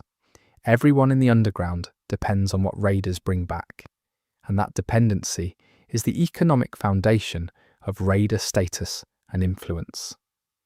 Surface-retrieved materials move through the underground economy in ways that touch every person and every community. The formalized trading systems that exist in the underground, the markets, the exchange infrastructure, the institutions that mediate between producers and consumers are described in the law as having developed over time from more improvised early arrangements. The current system is more organized, more transparent in some ways, and more contested in others than what preceded it. The development of underground economic institutions is one of the quieter stories in the lore, but it is significant for understanding how the underground actually works. The informal economy that runs alongside the formal system is at least as significant as the formal one, according to the law. Things that are traded informally, favors and information, and services and access, and the specific kinds of personal relationship that translate into advantage, are the substrate through which the formal economy operates. Understanding only the formal economy is like understanding the surface of the underground without the geology underneath it. What is visible is real, but it is not the whole picture. Raiders operate in both the formal and informal economies simultaneously. Their formal trades, the materials they sell through official channels, are the visible part of their economic activity. The informal relationships they maintain, the advance information they get about what is needed, the special arrangements they have with specific traders and craftspeople, the favors they accumulate and spend, are the less visible part. Experienced raiders with good informal relationships can achieve outcomes that would not be possible through formal channels alone. The law notes that the informal economy, while functional and in many ways essential, is also where many of the underground's more significant power imbalances play out. The formal economy has rules. The informal economy has norms, which are different and more variable. People with less access to informal networks are systematically disadvantaged in ways that the formal economy's mechanisms do not correct for. This is not unique to the underground. It is a feature of how human economic systems tend to work. But the specific shape it takes underground is shaped by the specific history and constraints of that environment. Fact 36. Cultural life in the underground city is described in the law with a consistency and specificity that suggests it is considered important rather than incidental. Art, music, storytelling, communal celebrations, practices of commemoration and remembrance. The law presents these not as luxuries that the underground community maintains despite its constraints, but as elements of survival that the community maintains because of them. People need more than calories and oxygen. They need meaning. The forms that underground culture takes are shaped by the materials and the constraints available. Visual art that uses the materials at hand. Music that reflects the acoustics and the emotional register of underground life. Storytelling that draws on the specific experiences of the community, the retreat, the surface, the machines, the figures, and events that are shared reference points. Underground culture is not a diminished version of pre-art culture. It is its own thing, shaped by its own circumstances. Some cultural forms in the underground are explicitly connected to the community's history and its relationship with the surface. Practices of commemoration for people and places that were lost. Storytelling that preserves the accounts of the retreat period. Art that engages with the surface world that most of its creators have never seen. These forms are significant not just as cultural expression, but as community memory, as the way the underground holds on to what it knows about where it came from and what it has been through. The cultural differences between different communities within the underground are also noted in the law. Communities that came from different surface locations, different cultural and linguistic backgrounds, different social traditions, maintain elements of those distinct identities even within the larger underground community. The result is a cultural landscape that is genuinely pluralistic, with the attendant richness and the attendant tensions that come from multiple communities maintaining distinct identities within a shared space. The question of what underground culture is for, what it is supposed to do for the community and for individuals, is not one that the law answers definitively. Different characters within the law have different answers. Some see it as maintenance, as keeping people functioning at a level above bare survival. Some see it as identity, as the ongoing assertion that these are still human beings, with specific histories and specific values. Some see it as argument, as the community's ongoing conversation with itself about what it is and what it wants. The law holds all of these as partial truths. Chapter 5. The Raiders Fact 37. The Raiders, as a formalized institution, did not spring into existence fully formed. The law traces their development from the improvised scavenging runs of the retreat period through the gradual evolution of those runs into something more organized and more explicitly supported by the community, into the current institution with its culture, its training practices, and its internal dynamics. The Raider tradition is the product of a specific history, and that history shapes what Raiders are today.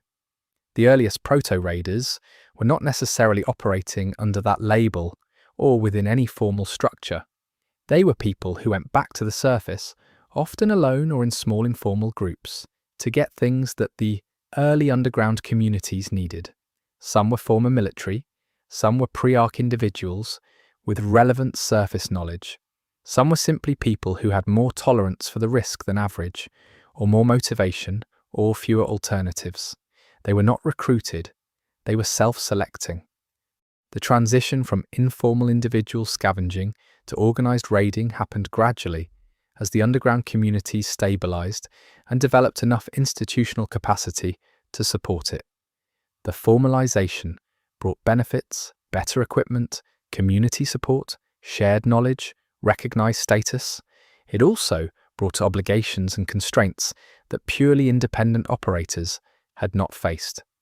Most of the proto-raiders who survived long enough to see the institutionalization appear to have accepted the trade, though the law notes that some resisted the organization and continued operating outside it. The early raiding institutions developed the knowledge bases and training approaches that are still foundational to raider practice. The learning from those first generations about Ark behavior, about surface navigation, about what was worth the risk and what was not, was systematized over time into forms that could be taught. The knowledge that a veteran raider of the current period has was built on top of decades of accumulated experience that was deliberately organized and preserved rather than allowed to scatter when individuals were lost. The current raider institution is a specific kind of organization with specific characteristics that the law tracks carefully. It has formal elements, recognized authorities, training programs, resource allocation systems.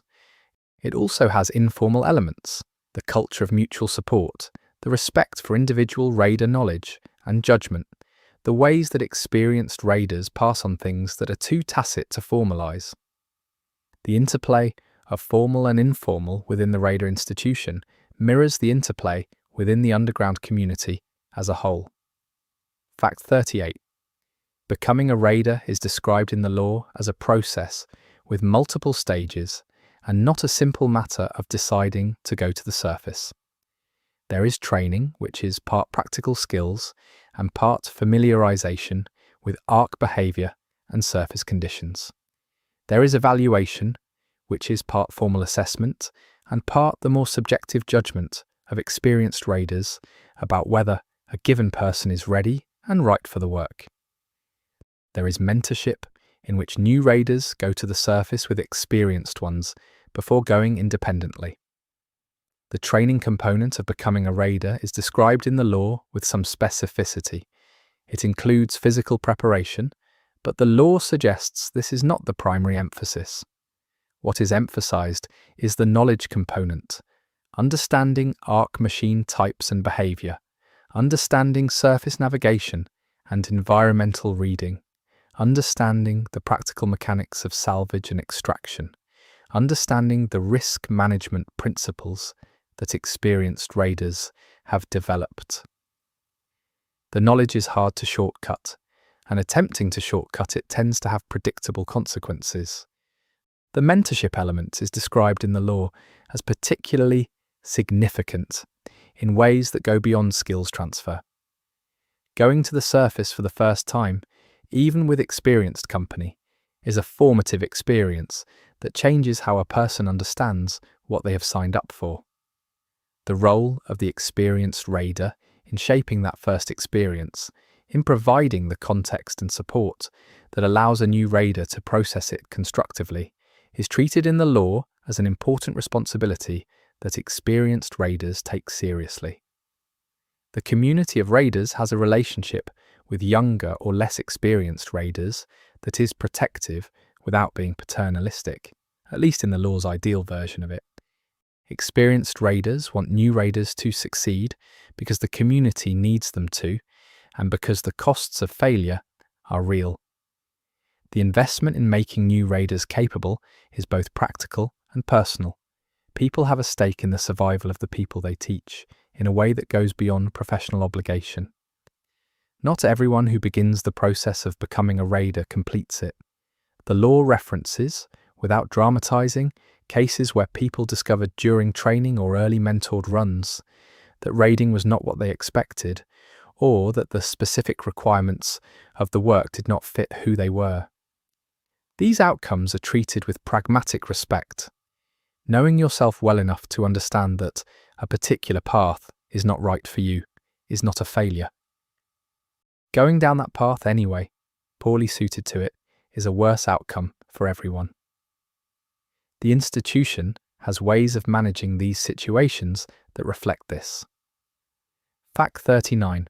The cultural mythology around raiders within the underground community is one of the law's more interesting social details, because of the gap it describes between how raiders are perceived and what raiding actually involves. The mythology is real. Raiders are cultural heroes in the underground, brave people who go above and face the machines and bring back what the community needs. That framing is not wrong exactly, but it is incomplete. The actual experience of raiding, as described in law fragments from raiders themselves, is considerably more mixed. It is frightening in ways that do not always fit the heroic frame. It involves decisions made under pressure that are difficult to narrate neatly afterward. It involves loss of materials and routes and people that does not always resolve into the kind of meaningful sacrifice that stories prefer. It involves a relationship with the surface and with the machines that is complicated and does not reduce to simple opposition. The law notes that most raiders have learned, over time, not to try to close the gap between the mythology and the reality, at least not in contexts where the mythology is doing useful community work. The underground needs to believe in its raiders. The raiders mostly let it, while carrying the more complicated reality among themselves. This is not deception, exactly. It is the management of narrative in a way that serves the community's well-being while not fully representing the individual's experience. There are raiders in the law who do resist the mythology, who insist on talking about what raiding actually involves in terms that the community does not always find comfortable. These figures are described with a specific quality, simultaneously respected for their honesty and slightly difficult to be around, because what they are honest about is not always easy to hear. The underground can absorb this kind of honesty, but it does not seek it out. The raider mythology also has specific shapes that reflect the underground community's particular needs and anxieties. Stories of courage in the face of overwhelming threat. Stories of ingenuity and adaptability. Stories of people who went above and came back, emphasizing the coming back. These narrative emphases are not random. They reflect what the community needs to believe about itself and about the possibility of continued survival. The mythology is functional, and its functions are legitimate, even if it is not the whole truth. Fact 40. Raider equipment is treated in the law with a seriousness that reflects how central it is to the raiding function. A raider's equipment is not simply the tools they use, it is the interface between their knowledge and the environment they operate in. A raider with excellent knowledge and inadequate equipment is a raider at significant disadvantage. The investment that the underground community makes in equipping raiders is an expression of how much depends on the raider's effectiveness. The specific materials used in Raider equipment reflect the resource reality of the underground. Pre-Ark materials, surface salvaged materials, and Ark components are all used in different combinations depending on what is available and what properties are needed. The integration of Ark materials into Raider equipment is particularly notable.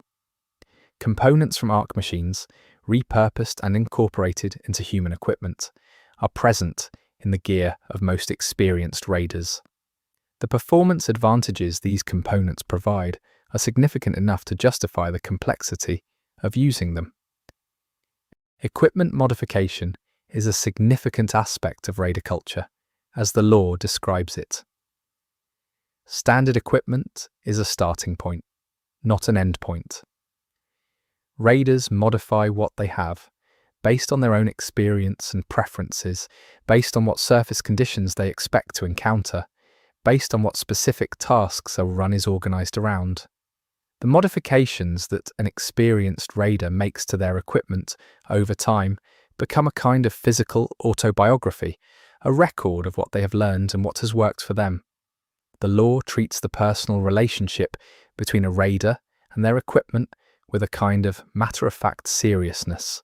Equipment that works, that has been maintained and modified to fit a particular person's way of working, is not replaceable in the simple sense. Getting new equipment requires recalibration, building a new set of relationships with new tools. For raiders who have been working with the same gear for a long time, the idea of losing it, of having to start that process again, is not a trivial concern. There are references in the lore to equipment that belong to raiders who did not return, and to how the underground community handles that equipment afterward. There are protocols. There are traditions around what happens to a raider's gear when they're gone. These traditions are not purely practical, though the practical dimension, which equipment can be realistically reused, and what is too specific to a particular person to serve another, is real. They are also a form of honouring the raider who used it, of acknowledging what that person brought to the work. Fact 41. The mortality rate among raiders is not presented in the lore as a statistic. The lore is more interested in how the community processes and lives with the losses than in quantifying them. What is clear from the accumulated fragments is that the loss rate is significant and that the community has developed specific ways of dealing with this. Not just grief protocols, though those exist, but a broader cultural approach to the fact that people who go to the surface do not all come back. The framing of raider deaths within the underground community is, the lore suggests, carefully managed, not in a way that minimizes the loss, but in a way that makes the loss bearable in the context of a community that cannot afford to be paralyzed by it. The underground needs raiders. Raiders die. New raiders are trained. This is the cycle, and the community's cultural practices around death in the raiding context reflect a hard-won accommodation with that cycle. There are family structures in the underground that have a particular relationship with the raider mortality question. Families who have sent multiple members to the surface over multiple generations, who have lost some and not others, who carry that history in specific ways. The lore touches on these family stories with care, not as tragedy in the simple sense, but as the particular form of living with uncertainty and loss that defines a specific kind of experience in the underground community. The experience of losing a raider colleague is described in the lore as distinct from the underground community's general experience of loss. People who go to the surface together, who depend on each other in specific and intense ways, develop a form of connection that has its own weight. When one of those people does not come back, the people who went with them or knew them in that context carry the loss in a specific way that the broader community's grief practices are not always fully designed for. There are, in the lore, references to raiders who were present when others were lost, who had to make decisions in those moments, who have been living with those decisions since. These are among the more painful personal stories in the lore, and they are treated with a corresponding delicacy. The situations they describe are real, and the moral complexity of real situations is not resolved cleanly by any available framework. Fact 42. Raider approaches to the surface range significantly, and the law documents this range with interest rather than judgment. Some raiders are systematic minimizers. They plan runs with high efficiency, know exactly what they're going after, and the safest way to get it and get back, and measure success in terms of extracting maximum value with minimum unnecessary risk. Other raiders are more expansive in their approach, willing to push into areas that other raiders would treat as not worth it, drawn by the possibility of discovering things that conventional routes do not reveal. The law does not present either of these approaches as definitively better. It presents them as representing different values and different risk calculations, both of which have their place in the raider ecosystem. A community that only has minimizers will reliably extract from safe zones, but will never know what is in the more challenging ones. A community that only has maximizers will discover extraordinary things and lose extraordinary numbers of people. The mix of both is part of what makes the raider community functional. There are also surface work specialists, raiders who have developed particular expertise in specific types of environment or specific types of activity.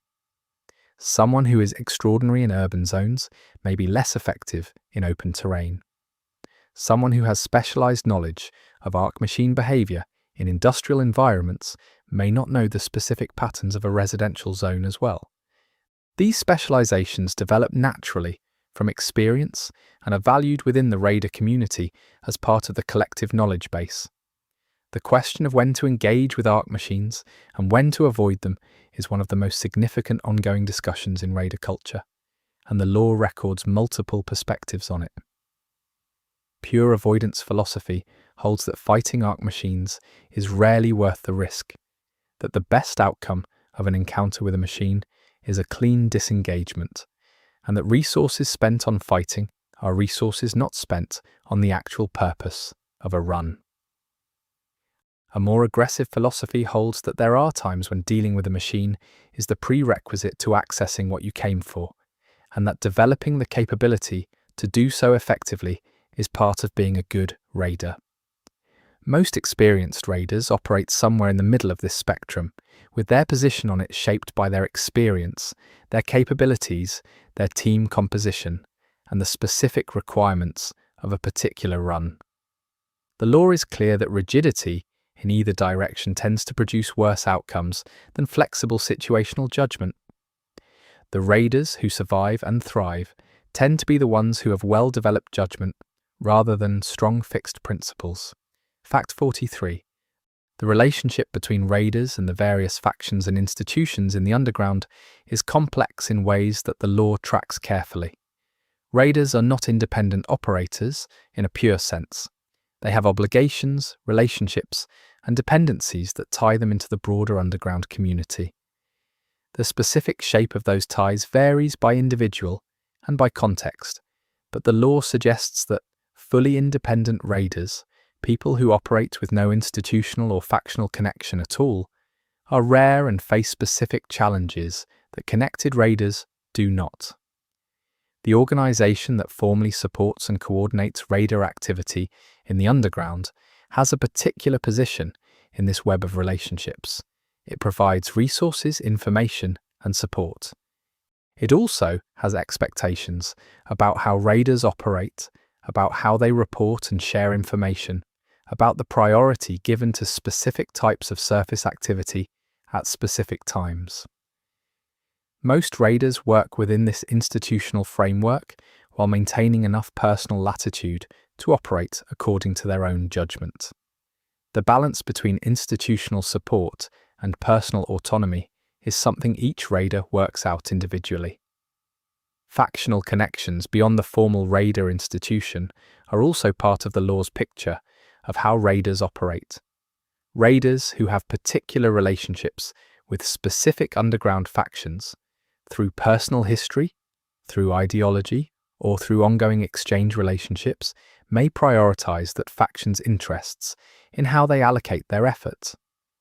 They may get advance information or special resources in exchange. These factional alignments are not always visible, and the law suggests they are not always acknowledged, but they are part of the landscape.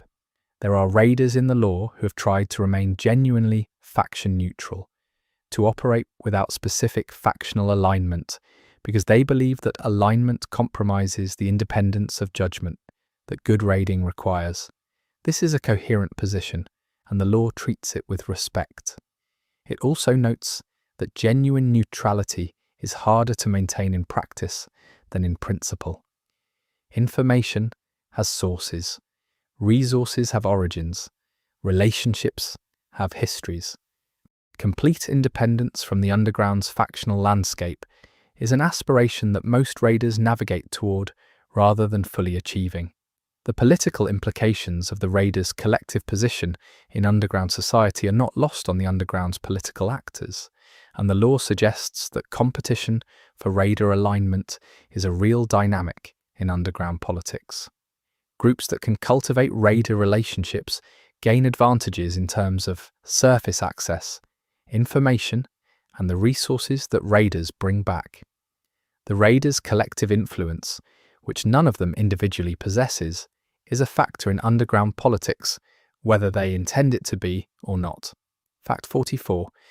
The stories told in the underground about raiders who went to the surface and did not come back are some of the law's most revealing material about how the community processes loss and what it needs from its history.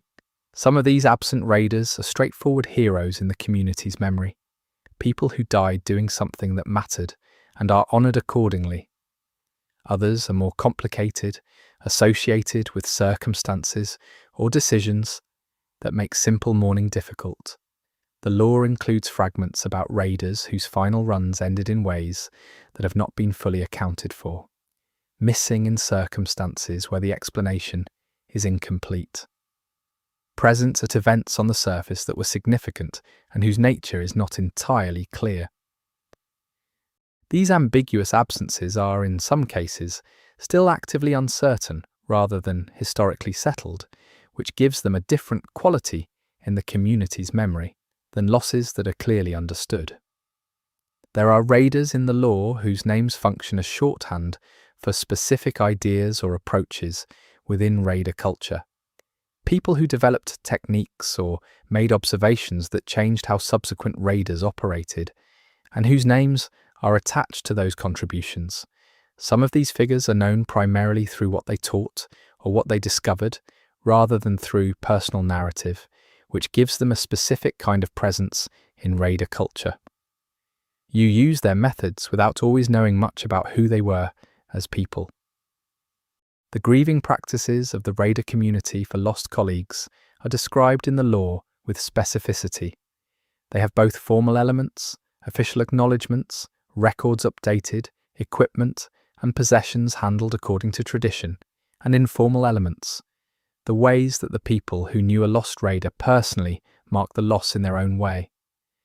The informal grief, the private acknowledgements, and the things said and done outside official channels is sometimes more emotionally honest than the formal acknowledgement. The children and families of raiders who did not return have a particular relationship with the raider institution and with the underground community more broadly. The law suggests that the community has obligations toward them that are taken seriously, at least in principle. What is actually delivered on those obligations varies, and the law notes the gap between principle and practice in this area with a kind of quiet honesty that reflects the underground community's larger imperfection. Fact 45. Raiders who have been to the surface many times develop a relationship with it that the law describes as a kind of double belonging. They belong to the underground because that is where they live and where the people they are connected to are, but they also belong to the surface in a different way, in the way that comes from having spent significant time in a place, from knowing it with your body as well as your mind. This double belonging is not a problem to be solved, but it is a condition to be acknowledged. The surface familiarity that veteran raiders develop is described in the lore as partly knowledge and partly something harder to name. Experienced raiders talk about the surface in ways that go beyond the practical. They have aesthetic responses to it. They have preferences for specific zones or specific conditions. They notice things that are beautiful or strange or unsettling in ways that go beyond operational relevance. The surface is, for people who spend significant time on it, a place in the full sense. This development does not always move smoothly. The lore includes accounts of raiders who went to the surface too many times in too short a period and whose relationship with the underground suffered for it. People who found the transition back underground increasingly difficult. People whose behaviour and mood changed in ways that their colleagues and families noticed. The underground community has developed awareness of this pattern, and to varying degrees, structures for addressing it. The veteran raider who no longer has a straightforward relationship with either the underground or the surface is, in the lore, a specific, recognizable type. Not a common type, but present enough to have cultural visibility.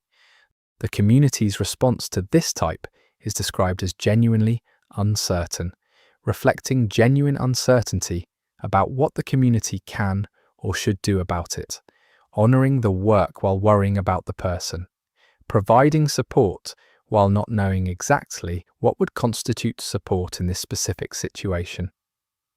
There is something in the lore's treatment of veteran raiders and their relationship with the surface that points toward larger themes about what the underground community is and what its relationship to the surface world means. In the long term, the surface is not simply a resource zone, it is a world, and people who are in it enough come to know it as a world, with everything that implies for how they relate to the underground and what they think the future might hold. Chapter 6. The Surface Fact 46. The surface world in Ark Raiders is described in the lore with a distinction that rewards careful attention. It is not simply ruined, it is occupied. The difference matters enormously for how you approach it. A ruined place is static, decaying, passively dangerous. An occupied place is active. The occupying presence has its own logic and its own patterns. Understanding the occupation is as important as understanding the ruin. The Ark are not a catastrophe that struck and left. They are a continuing presence. They move on the surface. They maintain areas. They gather and process materials. They respond to disturbances in their operational areas. The surface is, from the Arkie's perspective, a working environment. That the work is not for humans and the Ark does not particularly care whether humans are in the way does not change the fundamental character of the surface as a place where intentional activity is continuously ongoing. For raiders, this means the surface is alive in ways that are both practical and cognitive. You are not just navigating physical terrain or architectural hazards, you are navigating a presence that has its own patterns and priorities. Reading those patterns, understanding what the Ark is doing, and where and why, is one of the core skills of surface survival. The best raiders are essentially students of the Ark's operational behaviour, learning its rhythms well enough to move within them. The coexistence of ruin and activity on the surface creates a specific aesthetic and experiential quality that the lore captures in raider accounts. Old static damage alongside fresh, purposeful change. Weeds growing in cracked pavement alongside machine tracks. The remnants of human presence alongside the evidence of Ark presence. The surface is a palimpsest, multiple layers of different kinds of time and activity written on top of each other. The surface is not the same everywhere. What the Ark is doing in one zone is not what it is doing in another. The specific character of Ark activity at a location depends on what was there before, what resources are present, and where that location fits in whatever larger operational picture governs Ark behaviour. Experienced raiders know that generalizations about the surface can be misleading. What is true in one zone may not be true in another. Fact 47. The physical landscape of the surface has been significantly altered by years of Ark activity, and the law describes these alterations with a specificity that makes the surface feel genuinely different from both the pre-Ark world and a generic post-apocalyptic setting. Ark activity has changed terrain in some areas, modified vegetation patterns, affected water flow, created new features that did not exist before. The surface is not just changed, it is reshaped. Some of the terrain changes are the direct result of Ark extraction activity. The machines gather materials, and gathering materials at scale changes the ground. In areas of intensive Ark resource extraction, the landscape looks like it has been worked, because it has, deliberately, systematically, with a consistency that reflects operational purpose. These areas are some of the most striking environments in the surface world, because the scale and the purposefulness of the change makes the Ark's activity undeniable and immediate. Other landscape changes are secondary effects, the consequence of Ark disruptions to systems that, once disrupted, evolve in ways the Ark did not necessarily plan. Water redirection, changing drainage patterns, large-scale surface disturbance affecting local climate, changes in one place having effects in adjacent places through mechanisms that are not always traceable. The surface as a whole is an ecological system, and systems have cascading consequences. The law treats the changed surface landscape with a careful dual quality. It is damaged. It is also, in specific ways and specific places, surprisingly alive. The absence of certain kinds of human industrial activity has allowed ecological recovery in areas where it had previously been suppressed. The Ark's own activity has created new ecological niches, some of which have been colonized by opportunistic life forms. The surface is not a wasteland, it is a transformed place which is different. Raiders who spend time on the surface develop knowledge of these landscape changes that is practically valuable. Knowing which paths are passable, which terrain features provide cover, which areas have specific characteristics related to Ark activity. But the law also suggests that raiders develop a more aesthetic relationship with the surface landscape, an appreciation for its specific character that goes beyond operational relevance. There is something to see up there if you have the attention for it. Fact 48. Vegetation on the surface is referenced in the law in ways that go beyond simple environmental detail.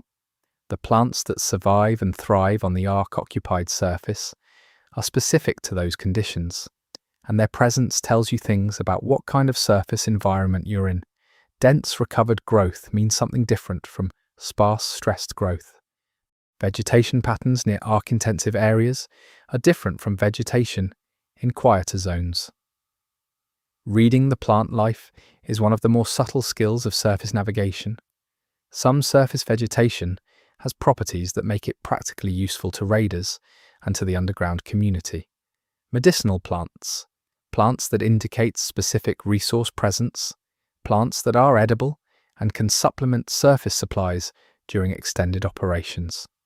The law describes a body of knowledge around surface botany that has developed over decades of observation, accumulated and passed on within the raider community in ways that reflect how practically significant it is.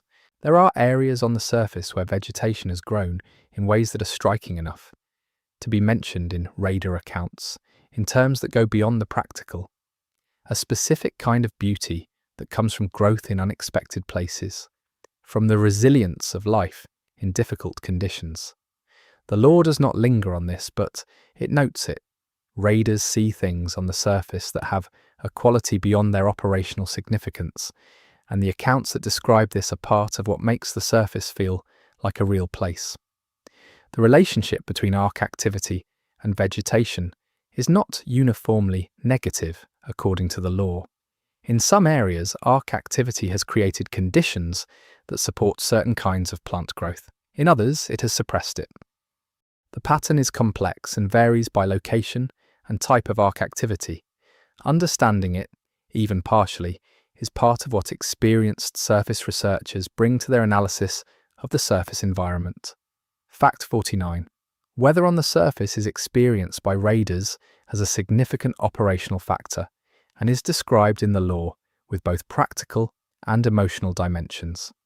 The surface is exposed to the elements in ways the underground is not, and the conditions that produce weather at a given time and location affect both what is safely possible on the surface and how it feels to be there.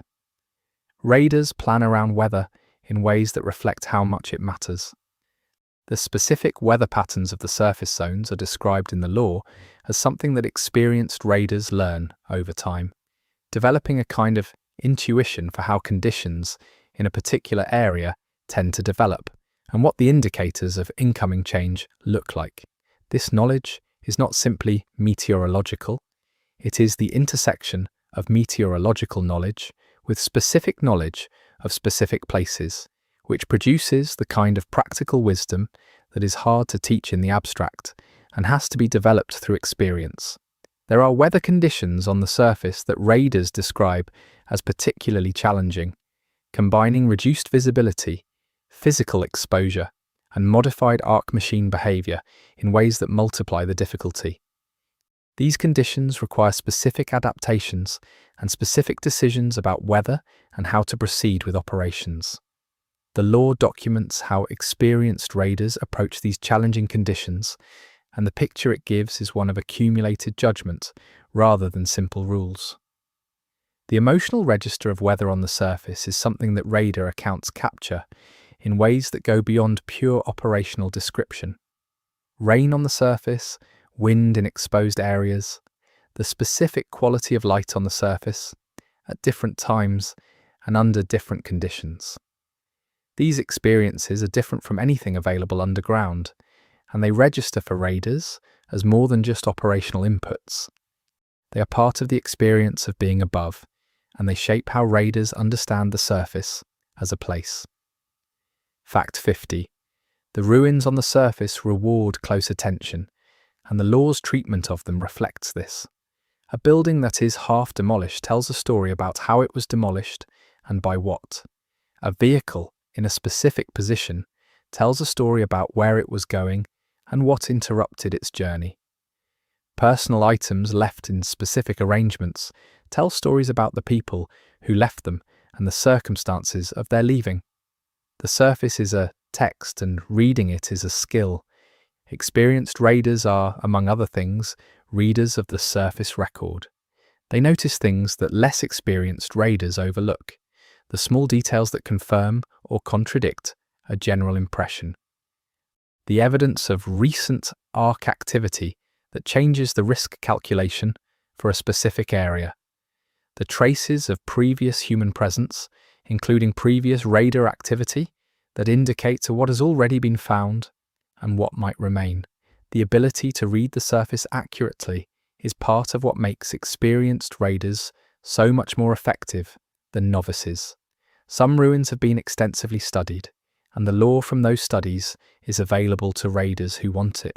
Historical records of what specific locations were, who used them, what happened there. This historical knowledge, combined with the evidence visible on the surface, allows raiders to build a picture of a location that is richer and more useful than either element would provide alone.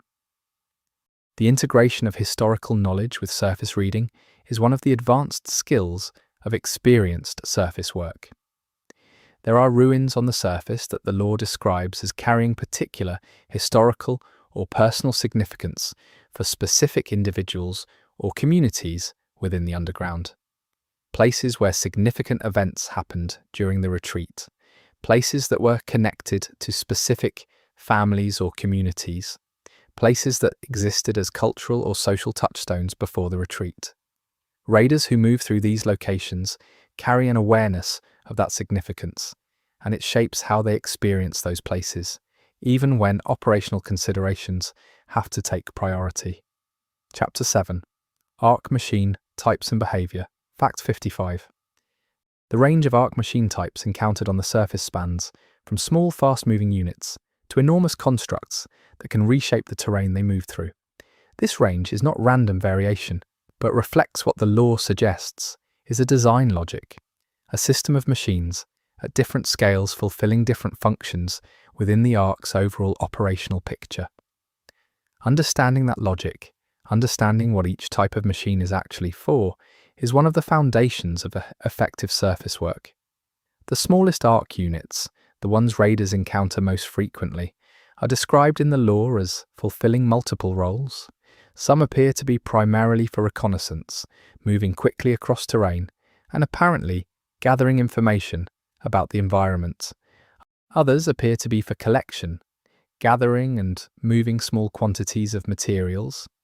Others appear to function as environmental maintenance, doing things to the surface in small ways that are not always obviously categorized.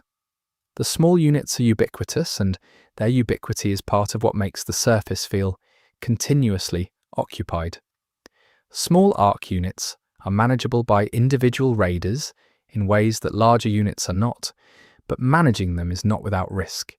Their speed and the patterns of their movement mean that they can appear unexpectedly, and their connection to the broader Ark network means that disturbing one may affect the behavior of others nearby. The lore describes the small units with a kind of calibrated respect. They are not catastrophic threats, but they are never entirely trivial ones. Mid-range Ark units are described in the lore as more functionally specialized, heavy extraction machines, mobile defense platforms, large-scale movement and processing units. These are machines that raiders try to avoid when possible, because the cost of engaging with them is usually high relative to the benefit. But they are also machines that are often present in exactly the areas where valuable resources are concentrated, which is part of what makes those areas difficult.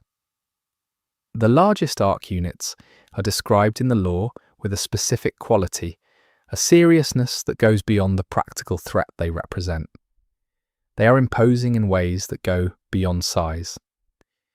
The lore suggests that encountering one of the largest Ark machines is an experience that raiders describe with reference to atmosphere and emotional register rather than simply describing the threat. These machines are rare enough that most raiders have encountered them few times, if at all. Those who have tend to remember it. Fact 56. Ark machine movement is described in the lore as purposeful and pattern following, which is both practically useful to raiders and theoretically significant for understanding what the Ark actually is. Machines do not wander. They do not appear to be making spontaneous individual decisions about where to go and what to do. They follow patterns that are consistent within a zone, that reflect whatever operational logic governs activity in that area. Raiders who learn those patterns can navigate within them. The patterns are not always immediately legible. They require observation and experience to understand. A new raider in a zone they have not been to before sees movement that may appear random until they have spent enough time in that zone to recognize the underlying structure. This process of learning a zone's patterns is described in the lore as one of the most important investments a raider makes, both in terms of their personal effectiveness and in terms of the knowledge they contribute to the broader raider information pool. Patterns can change. This is something the lore notes with a certain emphasis. The patterns that governed Ark movements in a zone last month may not be exactly the patterns that govern it today. Changes in Ark operational priorities, the introduction or removal of specific machine types, resource depletion or discovery in specific areas, all of these can shift patterns. Raiders who treat their knowledge of a zone as fully settled and static are taking a risk. The zone is not static, and the knowledge needs to be updated. Ark machines respond to disturbances in their patterns in ways that are generally consistent and therefore learnable. A disturbance of a certain type and scale produces a specific kind of response. A disturbance of a different type produces a different response. Experienced raiders have mapped these response patterns to the extent that it is possible and use that mapping to predict what will happen when they have to interact with Ark machines. This predictive capability is one of the most practically valuable forms of expertise in the Raider community. The edge cases, the times when Ark machine behavior is inconsistent with known patterns, are documented in the lore as significant data points rather than simply anomalies to be dismissed. Raiders who notice unusual Ark behavior are trained to pay attention to it and report it. Understanding what the unusual behavior means, whether it represents a temporary deviation or a pattern change or something else entirely, is one of the ongoing challenges of Ark research. Fact 57. The design of Ark machines reflects their function in ways that experienced raiders learn to read quickly. The physical configuration of a machine, its size, its apparent appendages and tools, the way it moves, all of these provide information about what it is likely to do and what its operational priorities are. This functional legibility is noted in the lore as something that suggests the Ark's design was systematic rather than random. The machines are built to do specific things, and they look like what they do. This readable quality is practically useful in ways that experienced raiders talk about as almost intuitive. The feeling of understanding what a machine is before you have consciously analysed it, of knowing whether it is a threat or a not currently relevant presence from the way it moves and what it is doing. This intuitive reading develops from enough time on the surface, watching enough machines, and it is described in the lore as one of the capabilities that veteran raiders have, that new raiders are working toward. The tools or appendages on Ark machines are described in the lore in terms that reflect their function. Extraction-focused machines have configurations suited to processing physical materials. Defense-oriented machines have configurations oriented toward detecting and responding to threats. Machines that appear to serve coordination or supervisory functions have configurations that are different from both, in ways that raiders have not always fully characterized. The variety of Ark machine configurations encountered in the field is greater than any single description captures. Some Ark machine designs appear to be modular, with components that vary between individual machines of the same general type. The lore suggests this modularity may reflect adaptation to specific operational environments or tasks. Machines in different zones may have different specific configurations even within the same broad type, because the tasks they need to perform are slightly different. Understanding these variations within types is a more advanced level of Ark machine knowledge that experienced raiders and researchers work toward. Fact 58. Ark machines exhibit self-repair behavior that the lore describes with a kind of practical matter-of-factness. A machine that sustains damage, if not destroyed, will work to restore itself. This happens at different rates for different types and scales of damage. Minor damage is recovered relatively quickly. Major damage takes longer and may require the machine to locate and process specific materials. Complete destruction appears to be permanent for individual units. The implications of self-repair capability for raiders are significant. A machine that takes damage but is not destroyed is not a machine that can be safely ignored. It will recover and return to normal operational status, which means that the operational disruption caused by damaging it is temporary. Raiders who depend on a partially damaged machine being a reduced threat are taking a risk that the lore suggests is not always justified. The self-repair process is described in the lore as drawing on materials from the environment, suggesting that the Ark machines have at least some capability to process surface materials for their own maintenance. This is consistent with the broader resource extraction behavior of the Ark and suggests that the machine's relationship with the surface environment includes self-maintenance functions alongside whatever primary operational tasks they are performing.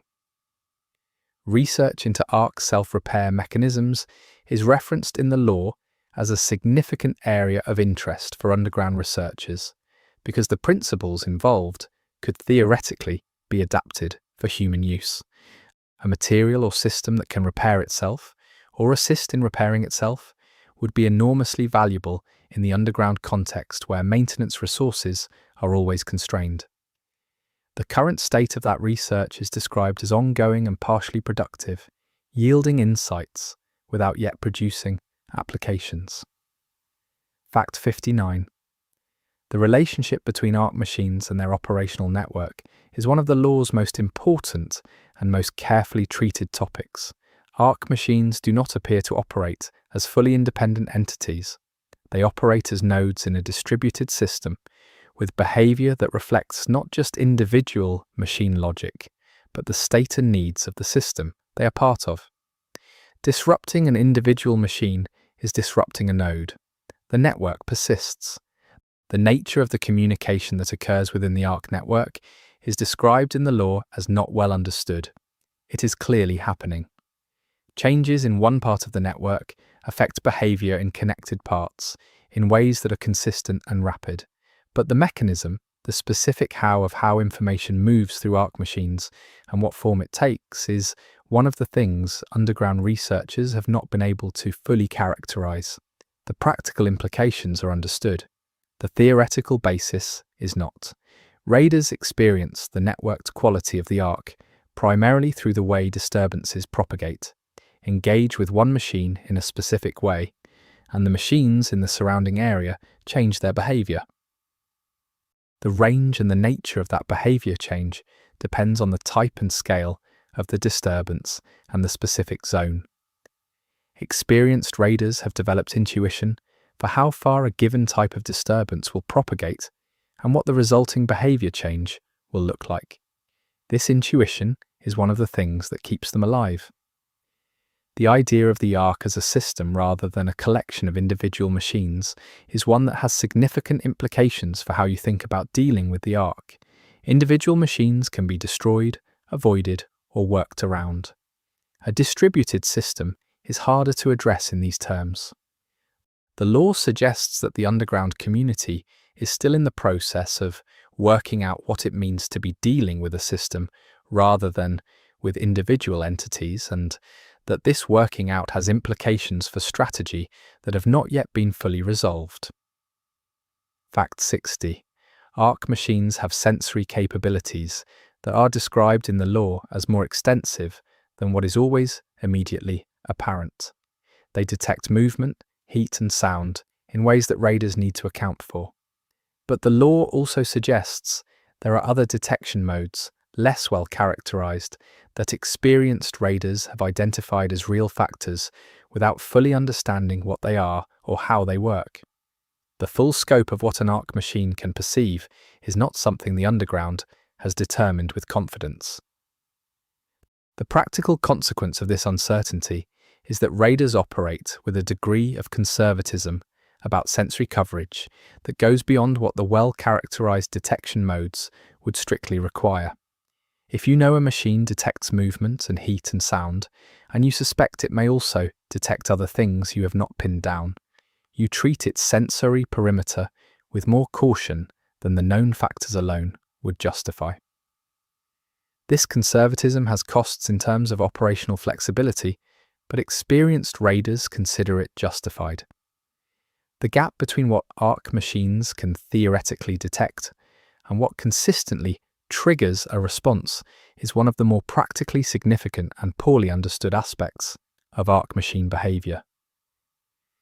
Raiders have documented many observations of Ark machines apparently failing to respond to stimuli that, given their known detection capabilities, should have produced a response.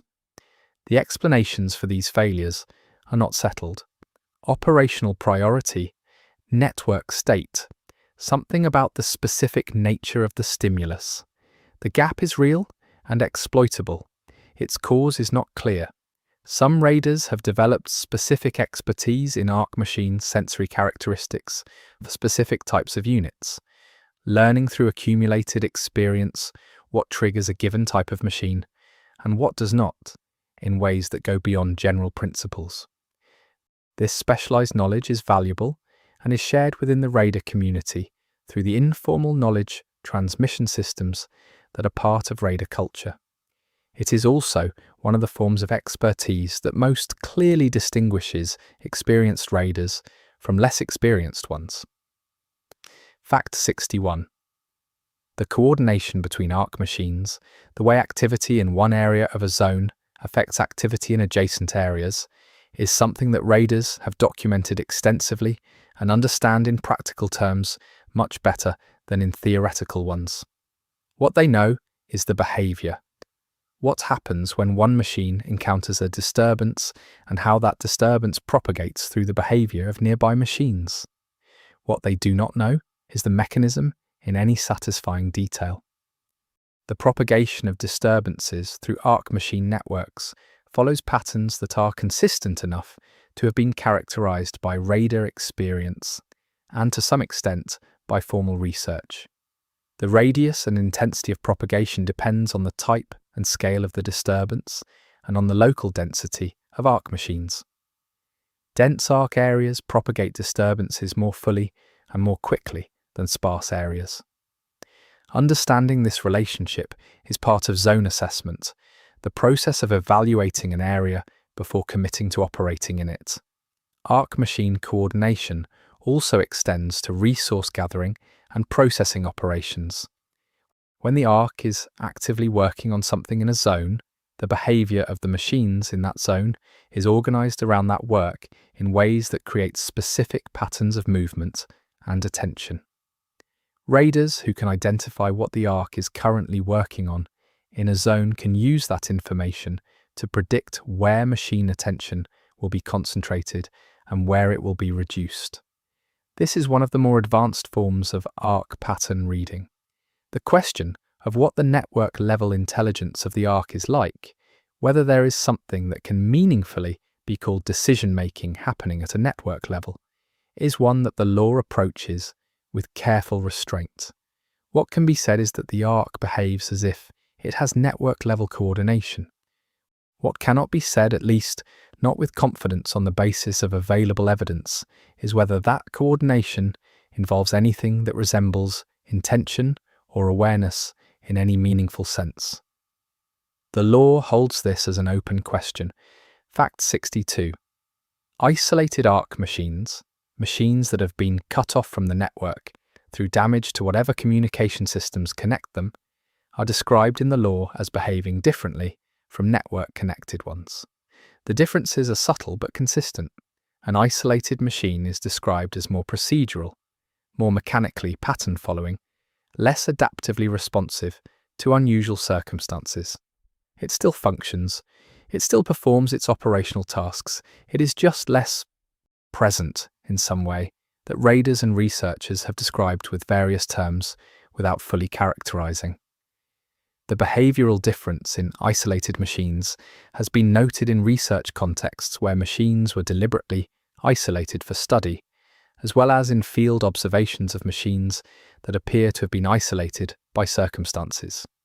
The consistency of the observation across different contexts makes it compelling, even though the explanation for it is unclear.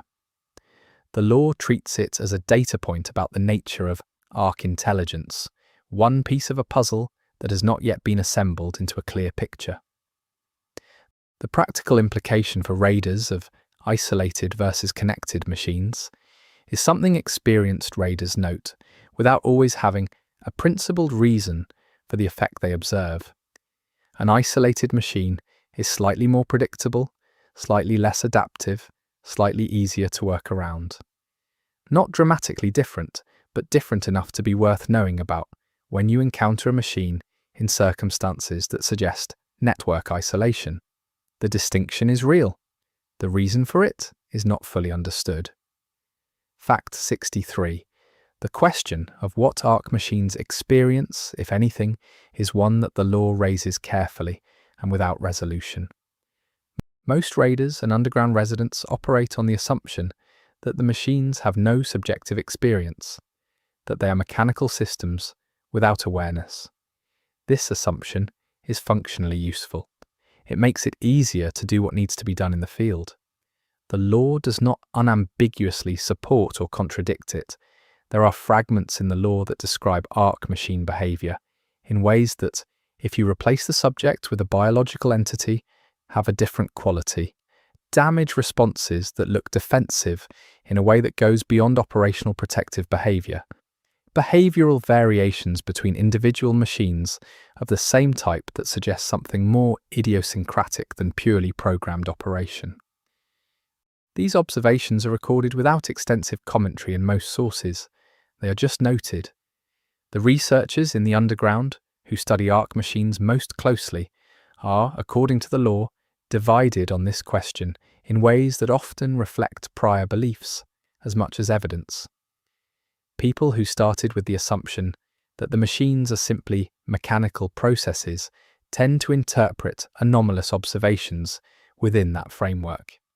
People who started with more openness to other possibilities tend to interpret the same observations differently. The evidence available does not cleanly resolve between these interpretive frameworks, and the law records this without taking a side. Chapter 8. Ark Technology. Fact 64. The understanding of Ark technology that the underground communities have developed over decades is significant but partial. It is the kind of understanding that allows you to use something effectively without knowing how it works at a fundamental level.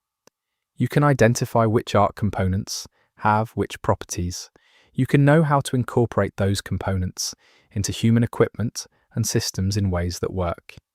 You can know what conditions cause those incorporations to fail. What you cannot do, not yet, is explain why any of it works.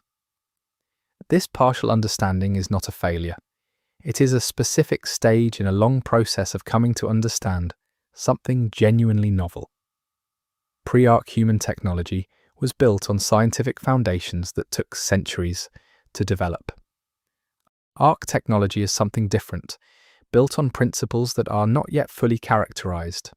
The gap between practical understanding and theoretical understanding is one that the underground is actively working to close, but it is a large gap. The communities within the underground that have the most developed Ark technology expertise are specific research-focused groups whose history is described in the law as connected to particular parts of the underground's institutional development. They have accumulated knowledge, methodologies for studying Ark systems, and in some cases physical facilities adapted for Ark technology research. This expertise is concentrated in ways that have implications for how Ark technology knowledge is distributed within the underground and who controls it. Access to Ark technology knowledge is, in the underground's economy of information, a form of power. Understanding Ark systems better than others do provides advantages in everything, from equipment quality to operational capability to the ability to develop new applications. The groups that control the most sophisticated Ark technology knowledge are aware of this and, the law suggests, are not uniformly enthusiastic about sharing it. The broader underground community benefits from their expertise, but the relationship is not without tension. Fact 65. Ark materials have physical properties that distinguish them clearly from human-made materials, and the law describes these properties with enough specificity to suggest that the game's creators thought about them seriously. Hardness and structural integrity that exceeds equivalent human-made materials. Heat resistance that is particularly useful in specific underground applications. Electrical properties that make Ark materials suited to specific types of systems. These properties are real and valuable and have been incorporated into underground manufacturing in specific ways. The process of working with Ark materials is described in the law as requiring specialized knowledge and equipment. Ark materials do not behave like conventional materials under standard processing conditions.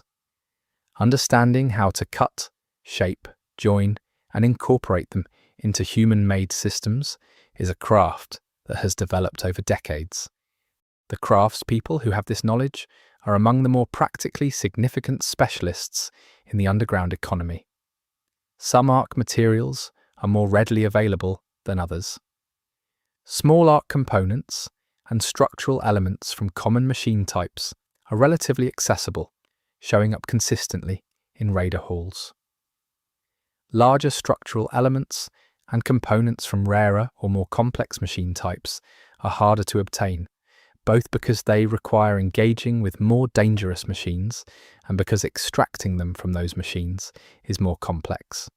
The value hierarchy of Ark materials in the underground economy reflects this differential availability.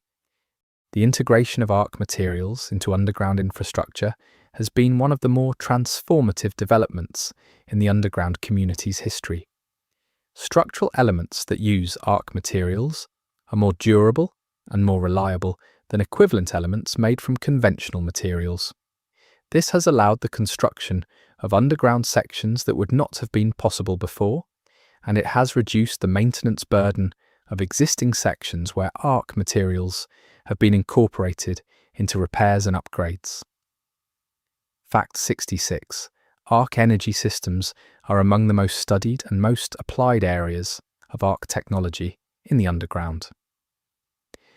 The principle that Ark machines use energy sources that are more efficient and more durable than equivalent human-made sources is well established in the law. The practical challenge is not recognizing that the energy is there, but figuring out how to access, contain, and use it safely. Decades of research and practical experimentation have produced real capability in this area, but the learning has not been without cost. The safety challenges of Ark energy systems are described in the law with candor. The energy densities involved, the specific properties of Ark energy that differ from conventional electrical or thermal energy, create risk scenarios that require specific knowledge and specific precautions to avoid. The incidents that occurred in the early period of Ark energy research, before current safety protocols were developed, are part of the underground research community's institutional memory, remembered both for the knowledge they generated and for the cost at which that knowledge was purchased. Current underground power systems that incorporate Ark energy technology are described in the law as significantly more capable than what was possible before that integration. The improvement in power availability in sections of the underground that have upgraded to Ark-assisted power is measurable in quality of life terms that are meaningful to residents. This is one of the areas where the practical return on Ark technology research has been most clearly visible to the broader community.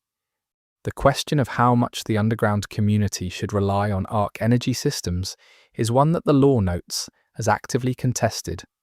Pragmatists point to the clear benefits and argue that the alternative, maintaining and expanding human-made energy systems, is more resource-intensive for worse results.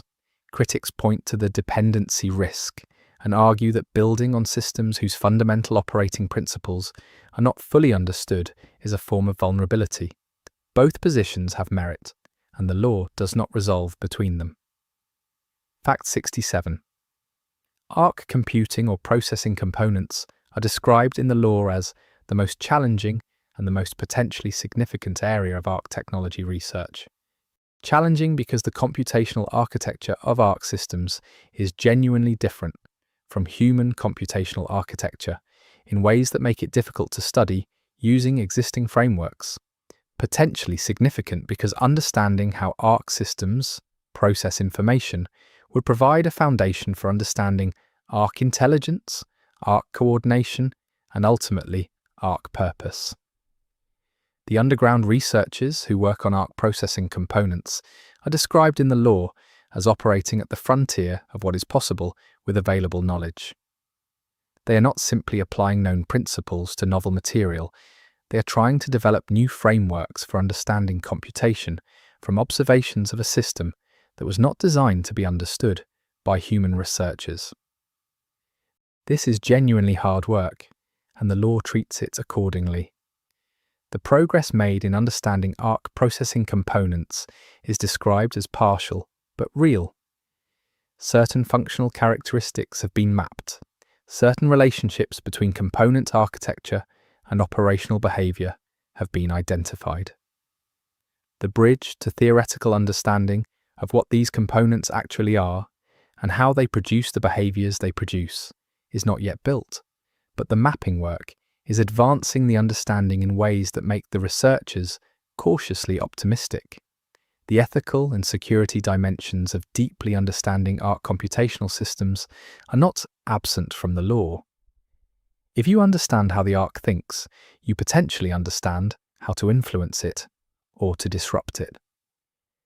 This raises questions about what should be done with that understanding, about what kinds of interventions are wise and what kinds might be catastrophic, that the underground community is not yet fully ready to answer because it is not yet at the point of having that understanding. But the questions are already being discussed. Fact 68. The ecosystem of Ark component handling within the underground is described in the law as a significant sector of underground economic and intellectual life. Raiders bring back components. Categorizers and analysts assess what has been brought back. Researchers study the most scientifically interesting components. Craftspeople incorporate usable components into equipment and infrastructure. Traders move components between where they are and where they are needed. This whole chain involves a substantial portion of the underground's active population. The categorization of Ark components is more complex than it might initially appear, because the same component may have different values and different uses depending on who is assessing it. A component that is of high research interest may be of lower practical manufacturing interest, and vice versa. The allocation of components between research and practical use is one of the ongoing management challenges of the underground's Ark technology economy, and it involves real competition between the groups whose interests push in different directions. There are specialists in the underground whose entire function is related to Ark component knowledge. People who can look at a component and tell you where in an Ark machine it came from, what it was doing there, and what it might be good for in human hands. This expertise develops from extended exposure and study, and it is not easily or quickly replicated. The depth of specialist knowledge in this area represents decades of accumulated research that is one of the underground community's most valuable assets. The physical infrastructure required for Ark component handling is described in the law as significant. Storage that accounts for the specific properties of Ark materials. Processing facilities for components that need preparation before use. Research facilities equipped for Ark technology study. All of this infrastructure represents investment that the underground community has made in its relationship with Ark technology, and that investment shapes what is possible in the future. Fact 69. Specific Ark components are described in the law as particularly sought after, and the reasons for this vary in interesting ways. Some components are sought for their material properties, for what they can contribute when incorporated into human-made systems.